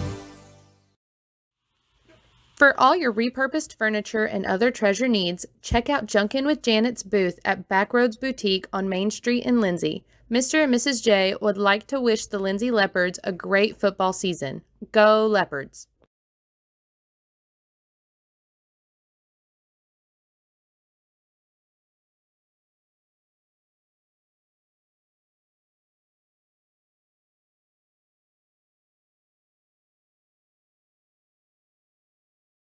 Very impressed with both of these shows, but we need to get in here and get our halftime stats in here. Our officially unofficial stats from the first half. And Glenn, first of all, the Leopards did everything they needed to do to put this one in the first half in the win column anyway. Yeah, absolutely. They were effective on both running and passing the ball. I thought they did a great job up front of handling the big defensive line and the talented linebackers of Atoka that we had heard so much about, and defensively was the key. We had a couple of turnovers, a couple of miscues, but they didn't get their heads down. They fought back, and the defense was a big part of that. The Leopards got 1 first down in the first quarter, but they managed 7 first downs on 2 drives there in the second quarter for 8 total. and Atoka had 5 in the first half, or in the first quarter, I'm sorry, and then 2 in the second quarter. So they had 7 in the first half, but those first downs for them did not result in points other than 1 touchdown drive and a very lucky bounce on an extra point. Third down conversions, Lindsay was 2 for 4, and Atoka was 1 for 6. And that speaks volumes right there that the Leopards would get in third down situations, but they were able to keep them from converting. And then on fourth down, Atoka went for it 3 times and only converted once there in the first half. So great job. Leopards also had 6 tackles for loss there in that first half. So huge first half for the defense and the offense. Well, let's talk about the offense a little bit. The first 4, Atoka, 77 yards on the ground in that first half, 15 carries on the total. And, of course, the number that sticks out to me, their quarterback, because of those tackles for loss, 4 carries minus 12 for their quarterback. Actually, you got to give credit to him because he completed the run, but number 10 is Austin Jackson, who had that big 62-yard run. And then had it called back, but he's got 62 of their 77 yards on that one run. So that tells you how the rest of it went. They do have 80 through the air. I've got Pugh as 8 of 11 for 80 yards passing, but again 157 yards of total offense in the first half from the Wampus Cats. The Leopards roll up 223 yards of offense, 126 on the ground, and they are led by Jacob Vaughn. He's got 8 carries, 58 yards, and a touchdown. Also got 2 carries for 45 yards from Ty Ferguson in there. And then a couple of carries for 12 yards for Bentley Kessler, 3 carries for Brody Ramming, 11 yards. He also had that 2-yard touchdown run as well. But Ramming passing, 3 of 4 on the night. They haven't had to pass a lot, but 3 of 4, 97 yards. 2 catches for 90 yards and a touchdown for Bentley Kessler. 1 catch for 25 for Seth Padilla. But again, the Leopard offense, 223 yards in the first half. But I think really, as good as the offense looked, moving against this Atoka defense, you got to give the game ball of the first half to the Leopard defense. Yeah, absolutely. They bent but didn't break. Atoka was played most of that first quarter. In fact, I think the whole first quarter on our end of the field, and only managed 1 touchdown. And great job by the defense there. And even in the second quarter, I think they started only in their end of the field after kickoffs when we scored. So it was a great job of the Leopard defense of giving up some, but not giving up points. So. Well, and again, the Leopard offense scores 22 unanswered there. Now you got to give the ball back to Atoka to start the third quarter, and that may that's where the defense is going to see what adjustments were made at halftime. Both sides. Atoka's going to make adjustments. What are the Leopards prepared for, and we'll see what happens. Yeah, and this is where you really find out about your team and their character. You want to challenge them to go out the second half and not look at the scoreboard. It's awful easy to look up there and say, hey, we're up 2 scores. But those 2 scores could turn around in a hurry when you're on the road at a quality opponent like we are tonight. Well, let's talk about some area scores. You've been looking at them up here at halftime, so let's talk about some of our area teams to see how they're doing here at halftime. Sure. Blanchard is trailing Piedmont at home 21-13 at halftime. Number 1 Tuttle in Class 4A. These are 4A scores. Number 1 Tuttle is up 35-13 on Noble. In Class 3A, Pauls Valley is ahead of Purcell 28-6 at Dragon Stadium. Conger Field. We will be at Conger Field coming up soon for the Purcell Lexington game. Sulphur is ahead of Davis. A big rivalry game there between Sulphur and Davis. Sulphur leading that contest 21-6. In Class 2A, you've got the Leopards here ahead on the road at Atoka 22-7 at halftime. Jones at home is leading Washington, still number 1 in the rankings after that close call last week, but they're still number 1 in the rankings, and Jones is ahead in that contest 14-13 at half. Wayne all over Lexington 34-16, and Southwest Covenant at Alex in Class B is ahead at 22-8. Our next opponent, Comanche, which will be 2 weeks from tonight, Marlowe is leading Comanche at Comanche 21-0. So, of course, you're returning state champ, so that's a maybe not too surprising there for that score, but again, some big home games there, or some big games there at in some of the area games. Again, Blanchard at home down to Piedmont. That's a little bit of a shock, but hey, still a second half to go there. Speaking of second half, we've got about a minute to go before we start it here. So we'll send it back over to JD. We'll take a quick timeout, and we'll come back with the start of the third quarter right after this. You've been listening to the First National Bank Halftime Show from here in Atoka on your sports leader in South Central Oklahoma, FM 105, KBLP, and KBLP Live. This is Jared Thomas from the American Exchange Bank here in Lindsay. We at the American Exchange Bank have one goal, and that is to be a great hometown community bank that offers great customer service, a friendly face, and multiple loan products to meet your short and long-term financial goals. Come by and visit us at 402 South Main at www.aebank.us or now on your phone using our new mobile feature, member FDIC, and equal housing lender.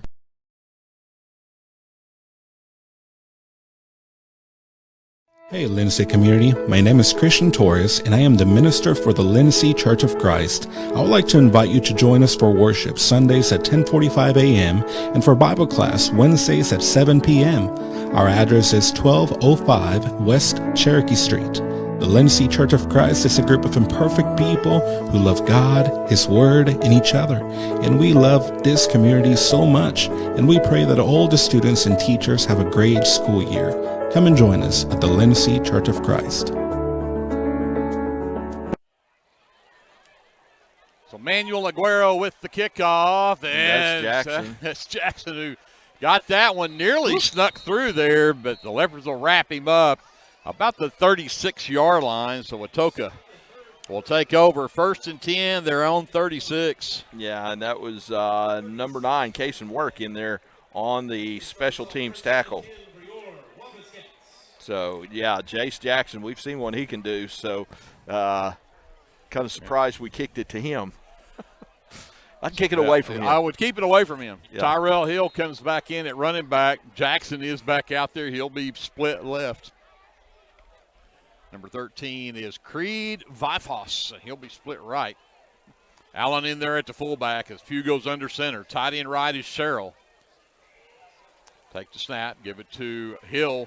Yeah. Spin move, gets across the 40 and out to the 43, maybe the 44-yard line. And that's a good run of about 8 yards right up the middle for Tyrell Hill. Yeah, and that was Ty Ferguson on the bottom of that on the bottom of that pile. But fullback led up in a big hole right there and was able to get the kick out on the linebacker to open up that 8-yard gain for the tailback, Hill.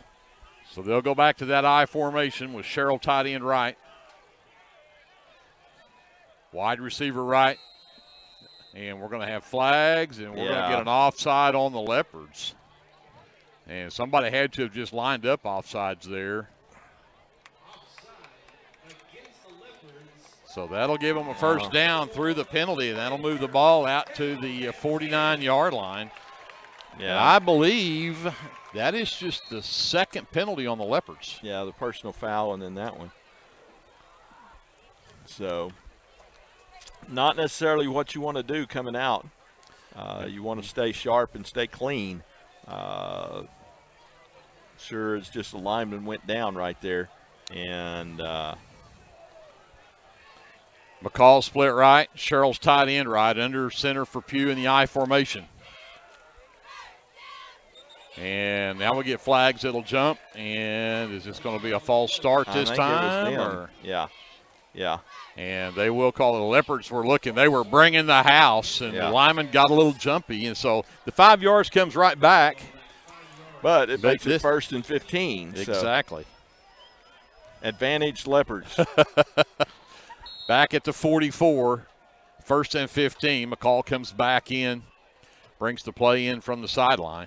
Yeah, Coach. One of the few things you actually see nowadays is plays being run in and out. You don't see that much anymore. No, everybody motions and has signals. Under center, I formation for Pugh. This time they try to get the Leopards to jump. They don't. Hand it off to Hill, and Hill gets tripped up as he crosses the 45 to about the 47. Yeah, that was Ty Ferguson's 6th tackle on the night and met him in the hole right there for a 4-yard gain. But Hill is a dynamic player, and he's coming out. Normally when he comes out, they're in a passing situation. So they may be looking to pass right here. 2nd down and 12. Jackson's out here to the right. I'd watch him. Barrett lines up at the tailback. Double tight ends. Under center is Pugh. Again, they try the hard, long counts to get the Leopards off. Now he calls for it, gives it to his big fullback right up the middle, and they'll wrap him up. Yeah, that was a great job right there. Let's see who that number 65, Ethan Childers in there on the tackle. Met him right at the line of scrimmage and held him to a 2-yard gain. So 3rd down, first 3rd down here in the second half for Atoka. 3rd down and 10. Atoka is at their own 49-yard line. They'll go twins right, single receiver left, 2 backs in the backfield. From the shotgun, Pugh back to pass, gets pressure. Jones is in his face, got away from him. He's got Priest Williams on the other side, though. He will not get away from him. Yeah, great job of staying after it and penetration. We had 4 guys rushing the quarterback, and they had 6 guys blocking, so great job of penetration there by first Jones, and then Priest Williams gets him for the tackle for loss. For a big loss. How big a loss was that? That's a loss of 8 on the play. Yeah. So it brings up now a 4th down and 18. The ball is back at the Atoka 41-yard line. Yep. Kessler stands back at his own 30. McCall back in punt formation, stands at his own 25. High snap. Got it down and got away a pretty good punt. And, again, a huge Atoka bounce. That one rolled 25 yards and gets inside the Leopard 20 down to the 18-yard line. Yeah, big roll. The ball just happened to hit that turf at a certain angle and took off right there. So, but the Leopards have it on offense. And let's see here with 8 minutes and 7 seconds to go in the 3rd quarter, what the Leopards can do on offense here in the second half. Well, the defense did what they needed to do. Let Atoka get that first possession under their belt and did not get anything out of it. So now let's see if the offense can just put another score up here. And that would really, I think, start to put some doubt in this Wampus Cat team here. Yeah, if they can go down and score right here, it'd be great to see a long, sustained drive. You've got Jacob Vaughn back there in the backfield.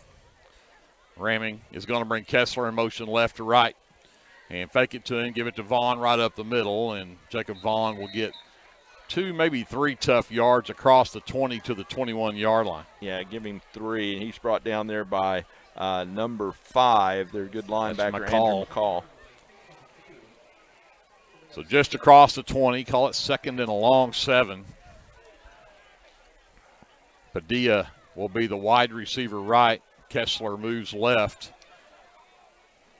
We've got Shane Jones and Priest Williams both in the backfield, and they'll both move over to this left side with Vaughn in the backfield by ramming from the shotgun. 2nd and 7. Give it to Vaughn. Sweep coming this way, and again, tripped up and flags fly. Yeah, that was, again, brought down by McCall, met him in the hole. We need to get that guy blocked. But this one may be a hold on the Leopards here where that one landed. So the flag lays at the 22, so that would move it back to the 12. To the 12-yard line, and so that's going to bring up a second down and long. Oh, they here put it at the 11. So second down, and we'll say 17. Is that 17's right. Yeah, I can't have those penalties. That was something that we did pretty well the first half, was not shoot ourselves in the foot offensively with penalties. Trips right for Ramming. Vaughn the lone setback. Looking to the sideline for the play. Play clock down to 10. Yeah, they've just got cover one right here, and we've got an uncovered back right there, and there's the Stubblefield, and they throw it to him.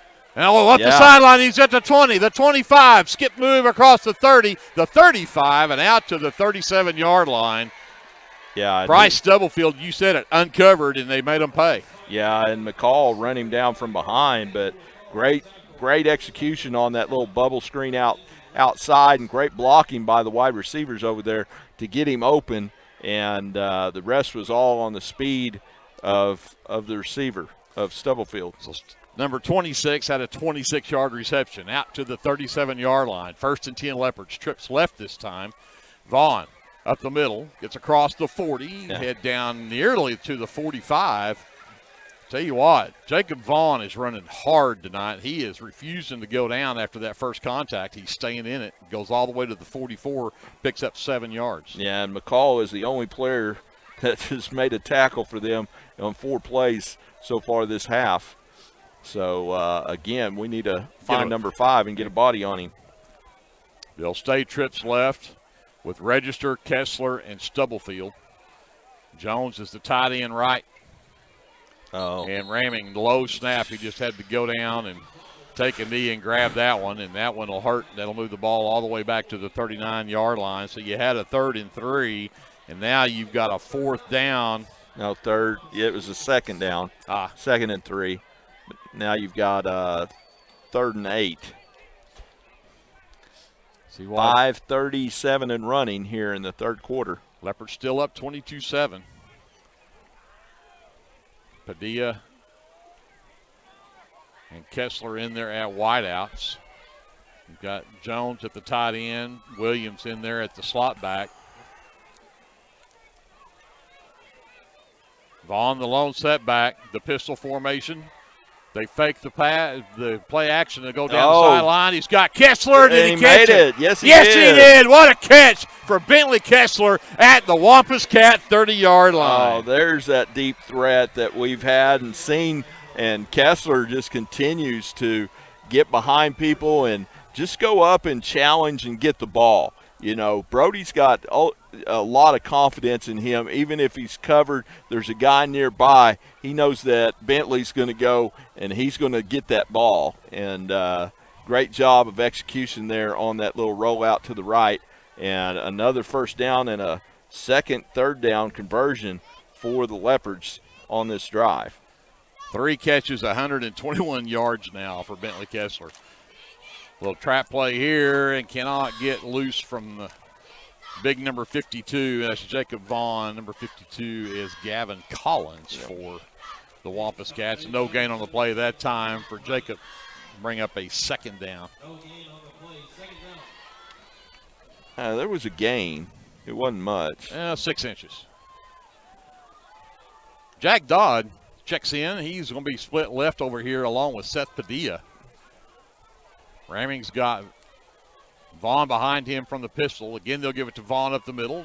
Dances, tries to find a hole, and again, closes up quickly. Might have got a couple down to the 27. Yeah, McCall did a good job again of getting in there and wrapping up, and we've run Vaughn twice for a grand total of 1 yard. So, but 3rd down, let's see what we can do right here. And again, you're at their 29-yard line. Yeah, two downs here to get that 9 yards. Yeah, you're probably in 4 down territory right here.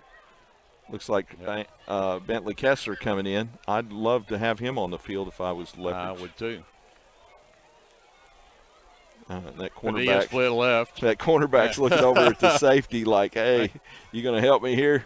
Ramming, rolling to his right, and threw a pick. Threw that one right into double coverage, and it's picked off. Pugh comes up with the pick. Nope, that was Jackson who came up with the pick.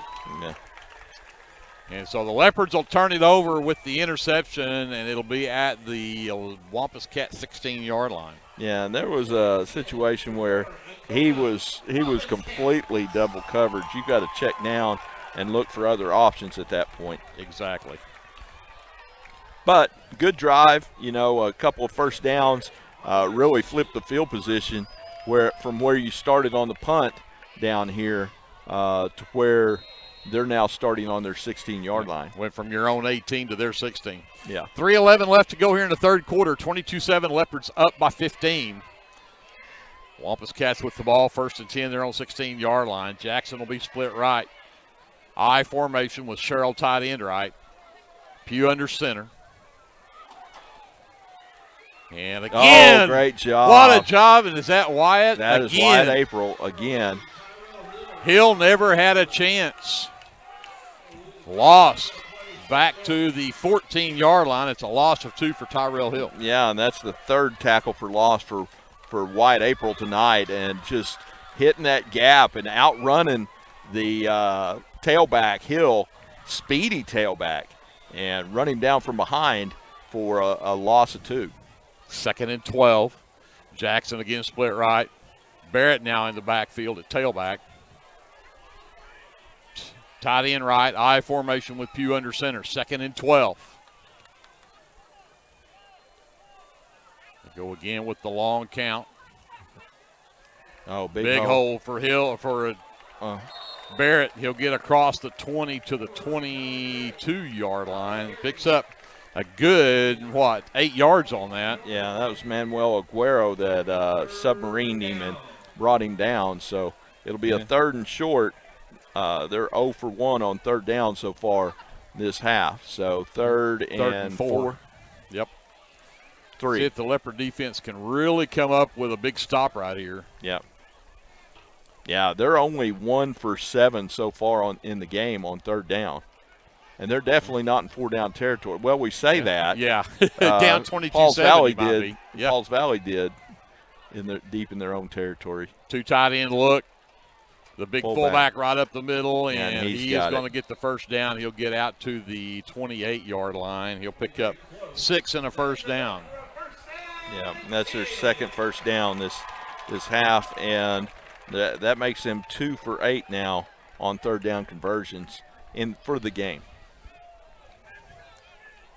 Clock's running. Minute 15 left here in the third. Leopards still up by 2 scores. Yeah, we love to see that clock run.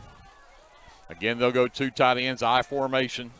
McCall, the wide receiver right. Pugh with the long count again, trying to slow down that defensive line of the Leopards.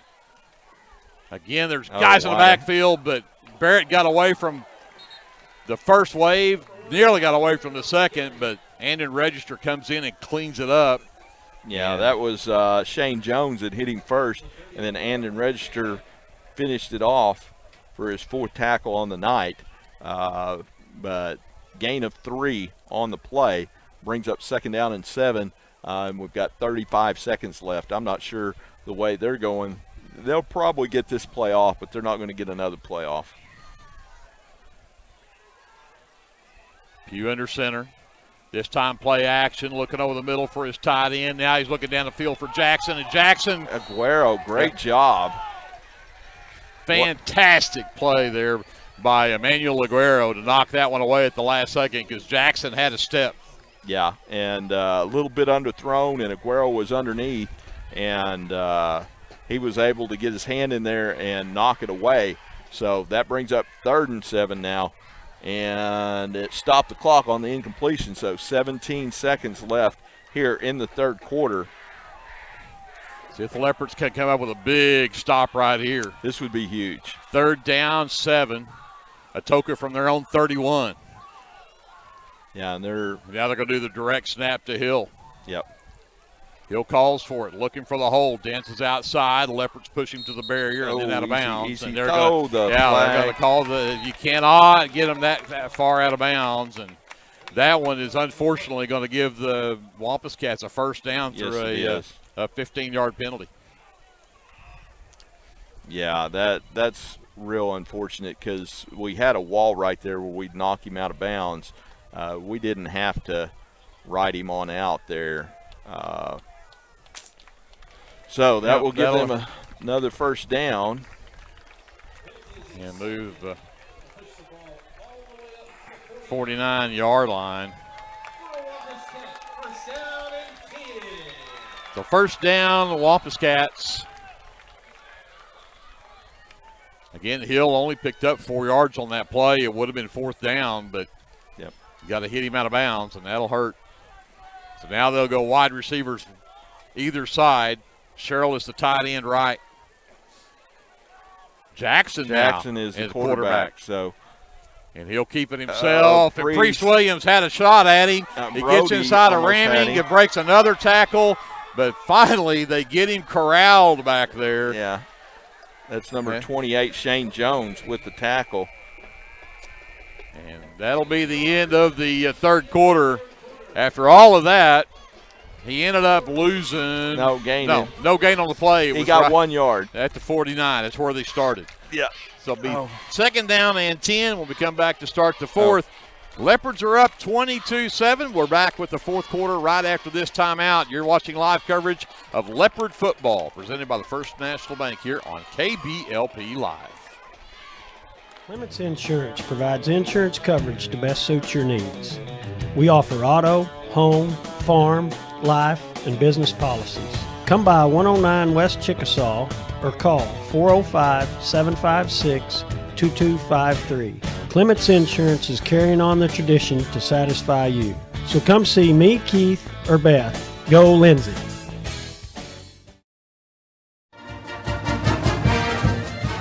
The First National Bank of Lindsay is proud to be a sponsor of tonight's football broadcast. Whether you're looking for a business loan, a personal loan, or a certain type of deposit product, chances are we have what you're looking for. First National Bank, locally owned and operated, insured by FDIC, equal housing lender.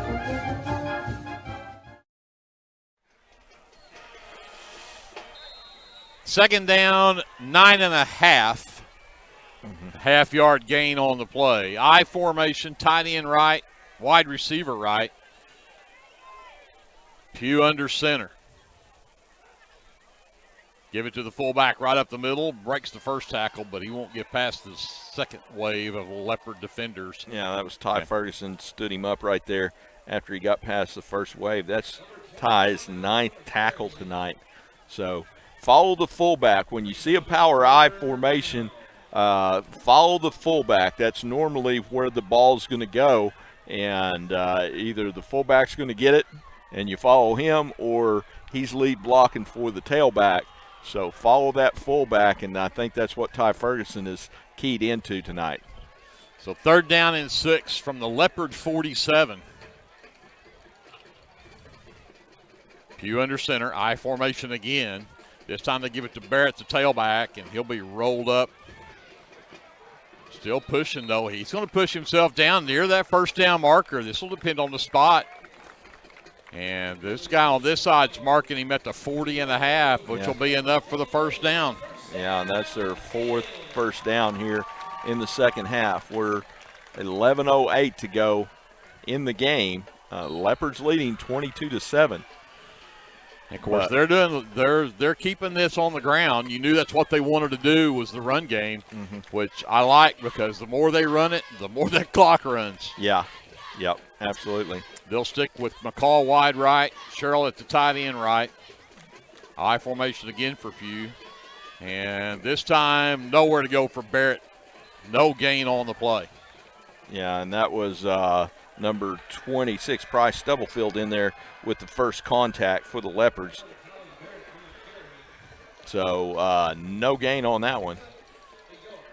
And so here comes Jace Jackson.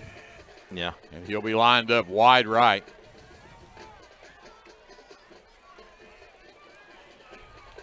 Yeah, I get nervous when Pugh's not quarterbacking. Yeah, Pugh's in there. I formation, though, with his speedy wide receiver out to the right. And we've got flags, and let's see if we get a false start here. Yeah, they did. So this will back them up to the 45 and make it 2nd down and 15 now.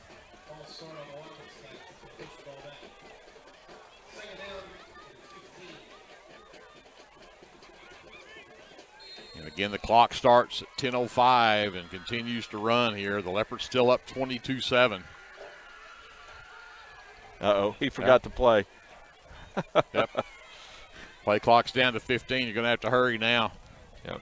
They still have 3 timeouts this second half. Go, go, go, go, go, go, go. Down to 8. You got to hurry. Jackson goes right. Yeah, he's calling timeout. You're going to have to call timeout. Too much confusion here. Yeah, they went the wrong direction and lined up on the wrong side, and Coach Cup's like, timeout. Let's take a timeout with them. 9:42 left in the ball game. Leopards up 22-7. We'll be back after this timeout.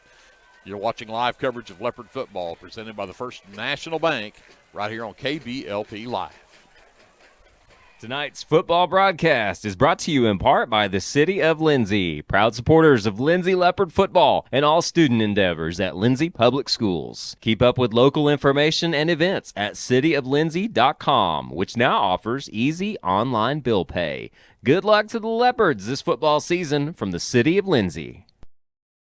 Football season is here, and that means it's time to show off that school spirit with team apparel from Design It Screen Printing and Embroidery at 304 South Main in Lindsay. Design It can get you all geared up with t-shirts and caps, team uniforms, and also offers custom embroidery and screen printing. Stop by Design It at 304 South Main in Lindsay or call 405-756-3635. Go Leopards from all your fans at Design It in Lindsay.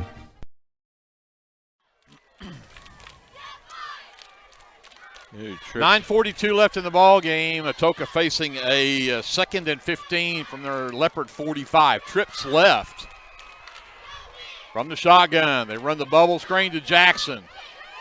Gets to the edge. No, he cannot. Priest Williams runs him down. For a tackle for loss.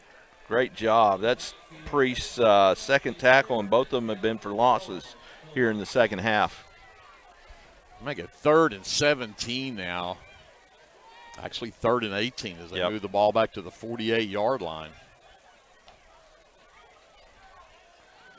Yeah, great job of reading that, and everybody rally the ball. You just see that. They really rally the ball and play physical, and it's fun to watch. Trips right. Pugh again from the shotgun. He's got Allen to his right in the backfield. 3rd and long. Pugh looks to his right, still looking, throws. I think it might have been partially tipped, and it'll go through the hands of the intended receiver, and I think his two intended target fell down. And it's going to bring up a 4th down out there at the 48-yard line. And this is a big decision here for Coach Cup. Yeah. And we're going to have an injury timeout as we check on the wide receiver across the field over there. And I don't know if this is just a cramp or do we have a real injury here. I can't really tell from here. Now the coach headed that way. That doesn't look good. Yeah. But and maybe just be a cramp. And that is Barrett who they will help off the field. That is a cramp. Definitely. In the left calf. In the left calf, and it is not fun. It's not coming out either. He's straight-legging it over here. Now he's kind of got it going. Yeah. But that's a good sign. Glad there was nobody hurt there. But, hey, I'm a little impressed here. With 8 minutes to go, you're down 2 scores. You are on the Leopard side of the 50 barely, but on the shoulders of his defense, as Coach Cup says, we're going to punt this one away. Now, we're assuming they're going to punt it. Yeah. You got to watch out for a fake here, but Kessler will stand at his own 15 to receive this. Yep. As McCall will back up to about his own 40 to punt it away. Yep. Yeah, Leopard defense has been phenomenal all night, and their physicality, they're just playing smart. Got to be smart here. And this one, a wobbly kick. It is short. And this time finally took a Leopard bounce for a change. Yeah, and went then sideways instead of forward. Jackson will grab it and down it, and somewhere in the neighborhood of the 28-yard line. So the Leopards will take over, up by 15, 22-7 to score, and there's 8:39 left to go in the ballgame. Yeah, and I think you'll see a steady diet of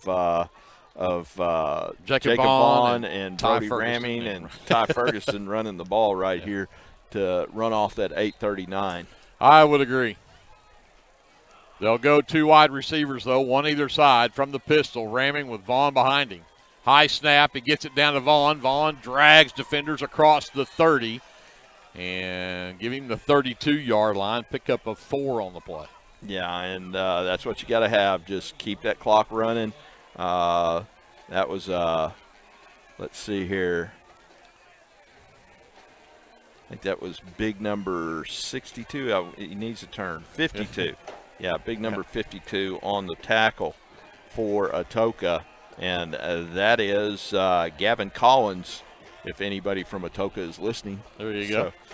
But Leopards in no hurry here. They're letting that clock run down, and we're going to take the full advantage of that play clock.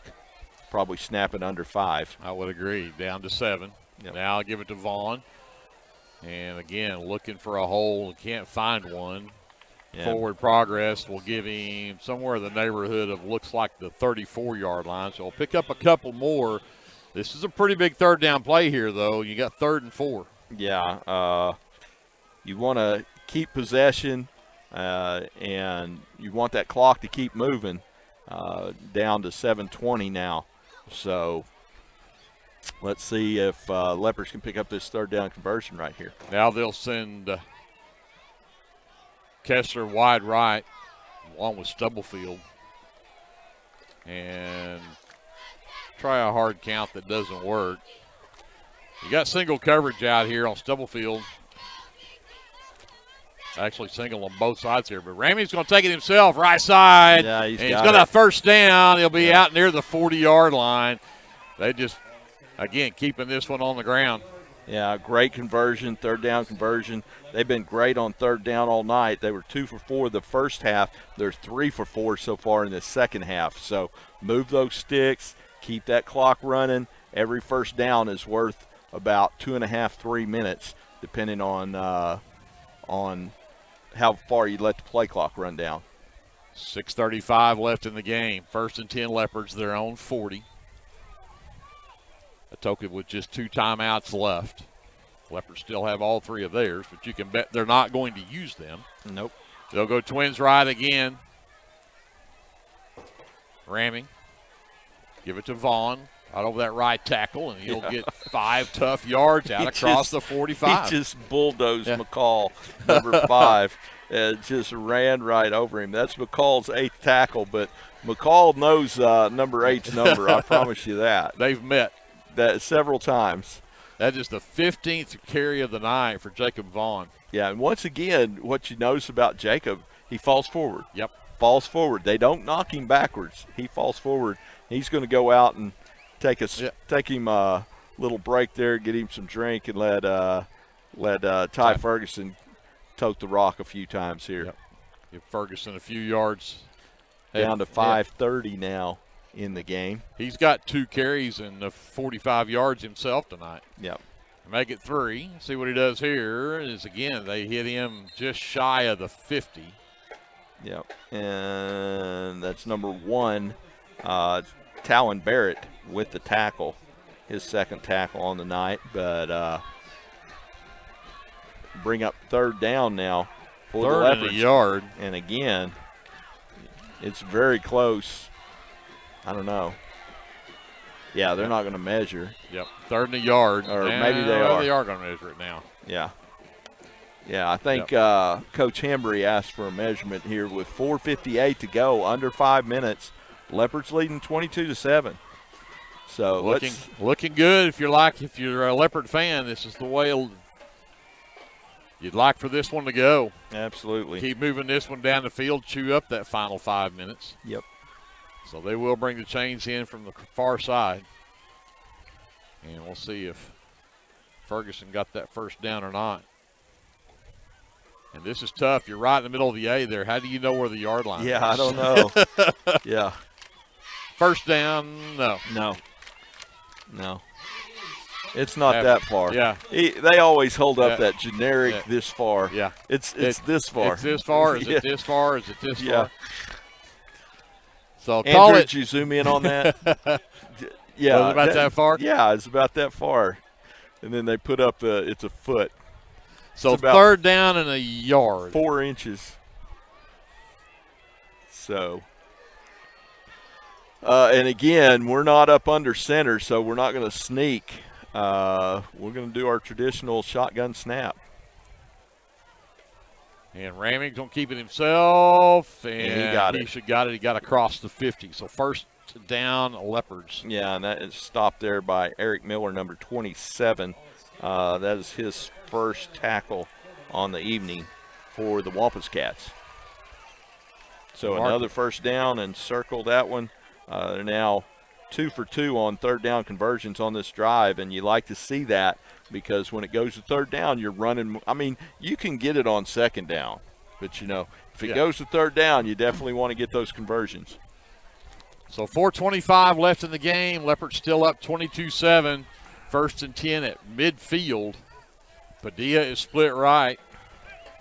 Kessler is split left. You've got Williams at the tight end on the right side. Shane Jones is tight end left. Ferguson in there at running back as they'll get the play clock down under 5 here to snap it. They're going to have to hurry. It's down to 3. It's down to 2. One. They're going to they're going to have to call the timeout. They're not going to get that one snapped. Coach Emery comes sprinting 20 yards down the field to call timeout right there, and that'll be our first timeout here in the second half with 3:58, just under 4 minutes to go in the game. So let's take a quick timeout with them, and we'll come back to Atoka after this. You're listening to live coverage of Leopard football presented by the First National Bank on your sports leader at South Central Oklahoma, FM 105, KBLP, and on YouTube at KBLP Live. The Aaron Springs Baptist Church is a proud supporter of the Lindsay Leopard football team and would like to invite you to join them for Sunday school at 9:30, Sunday morning worship services at 10:45, Sunday evenings at 6, and Wednesdays at 7. Good luck, Leopards, from everybody at Aaron Springs Baptist Church. Hey, it's Friday. Game day from Mr. J. Good luck, Leopards.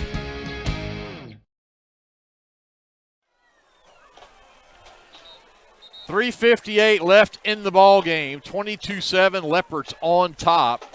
They've got first and 10 at midfield. A timeout there because we're trying to run the play clock down. That one was too close, and we weren't going to get it off before we got the penalty. So yeah, we don't want any penalties here on this drive. Ramming from the shotgun. Fakes it to Ferguson. Keeps it himself right on the left side. He's got room. There's flags coming in. He has a first down at the 42, or at the 40 down to the 38, but there is a flag at midfield. This is going to be a hold and bring this one back, I'm sure. Yeah, that's got to be a hold on us. And so we'll be behind the chains, first and 20. But hey, you're still first down. At this point, all you're worried about is running that final 3:53 off the clock. Well, you've got 4 more plays here to run that time down. So officials are talking here. Yeah. They've still got the ball spotted at the 38. What are they calling? Personal foul, face mask. Oh, they got a face mask on them. All right. Well, we'll take that. We'll add first down. Take it to the 38, add 15 to that. Let's move it to the 23-yard line. Yeah. I'll take it. Absolutely. We don't want to score too quick. No. You're up 3 scores. I don't think you got to worry about that. But on the 23-yard line, great execution by the Leopards so far on this drive. That's their third first down, and milking the clock down. They're doing everything right. The clock's running here. It's going to be down under 3:30 before they run this play right here. Wide receiver either side, 2 tight ends, pistol formation. Give it to Ferguson right up the middle. Pushes his way across the 20. and then gets pushed backwards. And they'll mark him right at the 20, so he picks up 3 on the play. Yeah, and stopped there by Noah Sherrill. And it looks like Atoka is going to use their second timeout here of the second half with 3:18 to go. Again, we'll be off next week. Leopards will get a week off, and then we'll go to Comanche the following week. And we saw Comanche was having a tough time with, of course, the Marlowe Outlaws, reigning Class 2A champs and the Outlaws. So see if that we'll go see how well the Leopards can do that. But again, we'll get a week off, get a chance to kind of look at this game. You got to look at the Leopards just did everything they needed to do tonight. But again, I'm going to take it to the defense. Defense did everything they had to do to keep Wampus Cats out of the end zone. Yeah, and we've had 3 turnovers. Oh yeah, we've had 3 turnovers, exactly. Greg, and still scored 22 points. And but yeah, holding them to 7 is huge, and it's been the backbone that they've leaned on tonight. Ramming keeps it himself. He's got a room around the left side to 20, and then will be brought down as he gets close to the 15-yard line. Yeah, and great job of staying in bounds. Smart play right there, and it'll bring up a 3rd down. And Atoka is going to use their last timeout here with 3:03 to go in the game. Well, let's take a quick timeout with them, too, and we'll come back and wrap this one up hopefully in about 3 minutes when the Leopards get a win out of it. That's my plan anyway. Yep. More of that to come as we head to the break. You're listening to live coverage of Leopard football presented by the First National Bank right here on KBLP. The First National Bank of Lindsay is proud to be a sponsor of tonight's football broadcast. Whether you're looking for a business loan, a personal loan, or a certain type of deposit product, chances are we have what you're looking for. First National Bank, locally owned and operated, insured by FDIC, equal housing lender. South Central Medical Center is a proud supporter of Lindsay Public Schools, and all of the staff and providers would like to wish the Lindsay Leopards the best of luck this football season. Go Leopards from everyone at South Central Medical Center. Brody Ramming over the left side. I think he'll have the first down. Yes. Be right at the sticks. We'll see where they actually spot this. They've got it at the 9. And they've got a hold on us. I said the 9 was actually the 14. But yep, that'll back the Leopards up. Again, I don't know that you really are that concerned about it. You got 2:58 left to go in the ball game. You move the ball back to the 24. Yeah, and third and 11. 3rd and 11 right here, but the clock's running, and so you're going to be close to 2.5 minutes when you snap this, and you're in 4-down territory. Oh, absolutely. So, wide receiver either side from the pistol, Ramming. Vaughn in the backfield. Vaughn pushing. He'll get the ball back to the 20. So he'll pick up 4 on the play, but this is going to bring up a 4th down and 7 here. And I'm like you. I think you definitely go for this here. Yep. Yeah, just to run that extra 30 seconds off the clock, it's going to be down under 2 minutes if they don't make it. And if they make it, that's the ball game for sure. Atoka only has 1 timeout left. No, they've used all 3. And they've got 1 on the scoreboard. That's yeah, my mistake. Why. I shouldn't check the scoreboard. Yep. So we may see the Leopards run this one down and then call a timeout here. There's 15 seconds left. They don't look to be in any hurry to. So I think they're going to run this one down, call a timeout, try to decide what to do here. When they get it, it'll be about 1:45 on the clock when they call the timeout here. Yeah. And that's exactly what they'll do. 1:44 on the clock. Lindsay timeout. 22-7. Leopards looking like they're going to hang on and pull away a big win after a long road trip into southeastern Oklahoma. Yeah, it's a great experience for the team, and great performance by both sides of the ball. A couple of miscues on offense cost us 3 turnovers, but it really speaks to the character of this team by not letting them get their daubers down and staying strong through all of that. Vaughn, 85 yards so far on the night.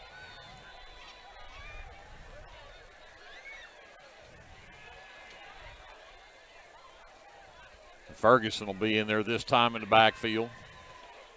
Yeah, I'd like to see a little reverse action, something. They hustle to the line, 4th down and 7. Snap it.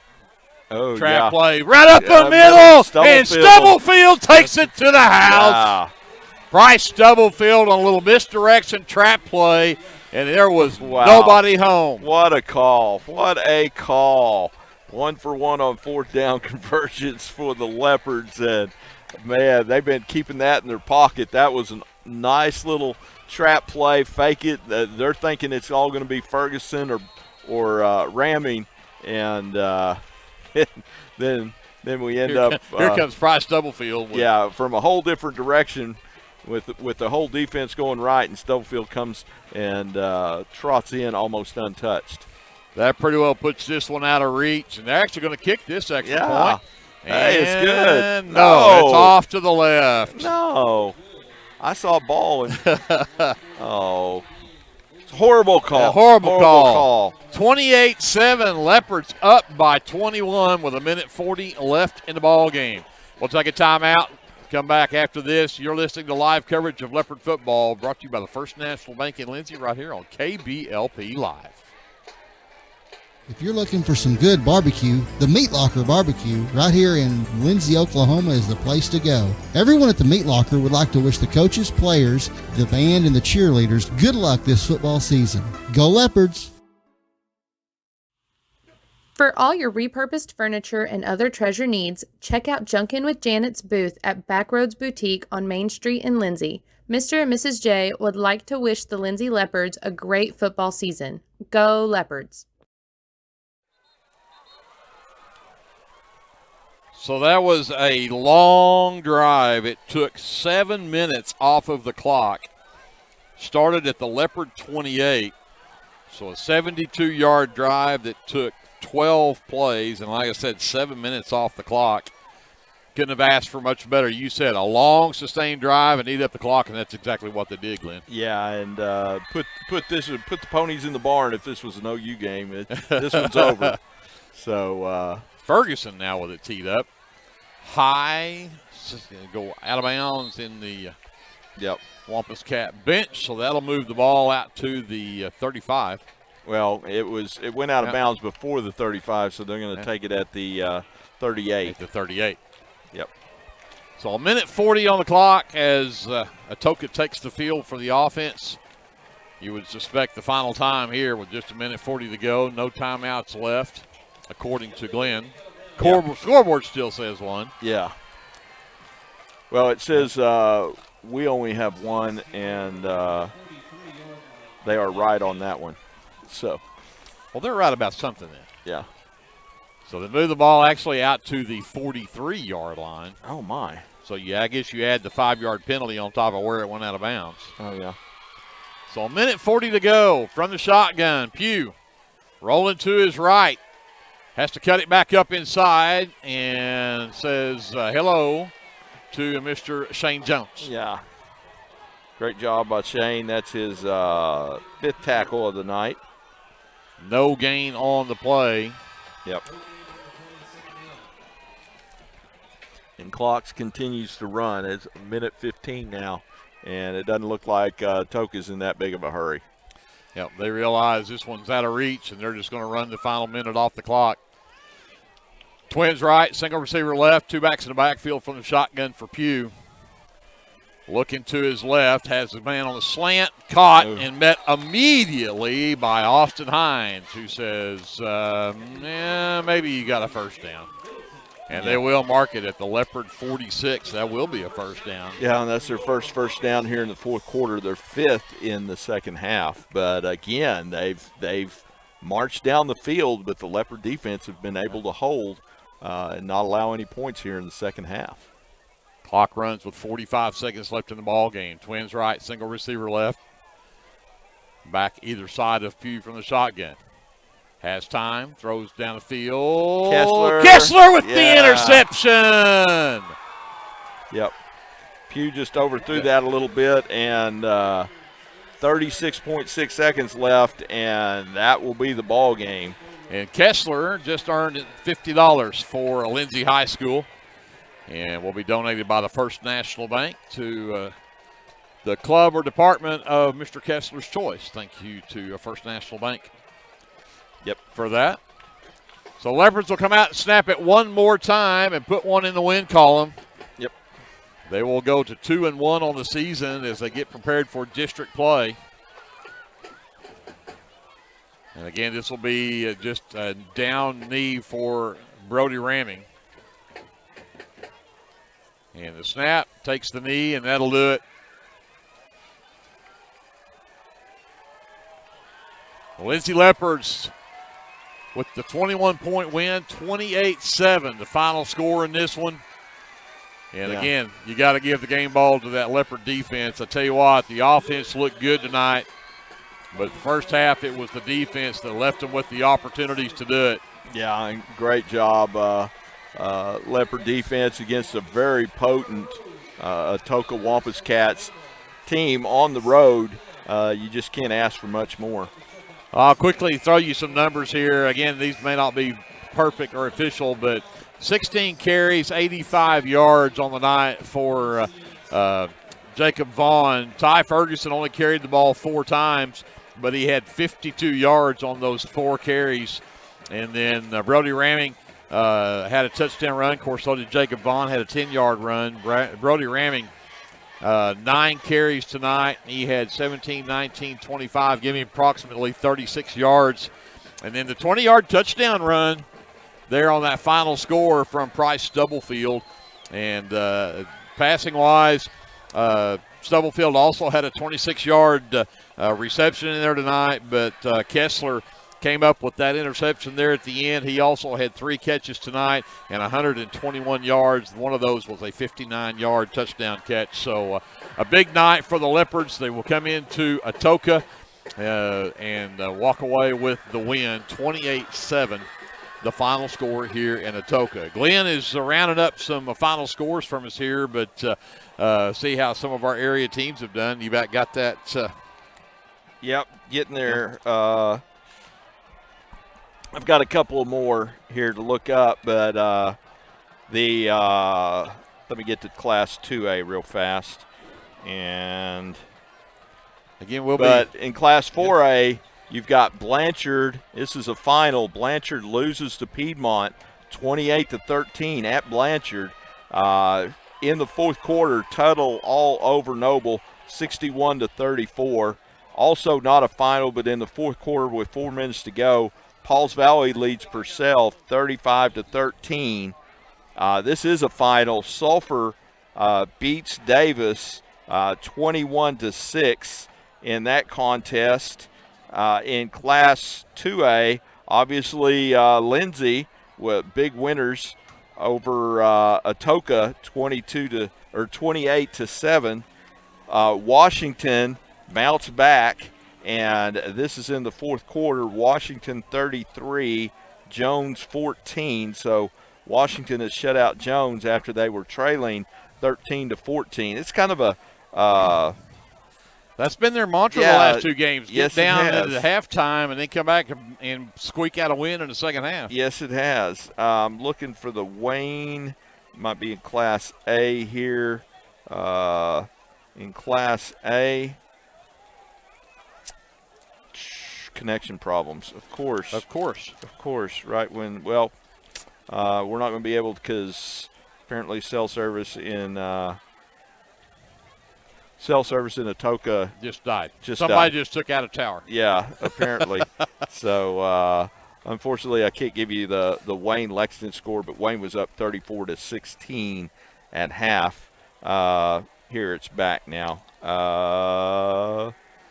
The Alex score, we've got Southwest Covenant 36 and Alec 8.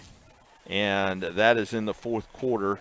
And then let me go back and see if I can get Greg's alma mater here, Class 2A Lexington.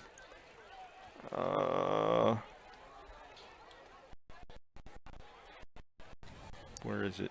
Where is it? It's not on here. Okay.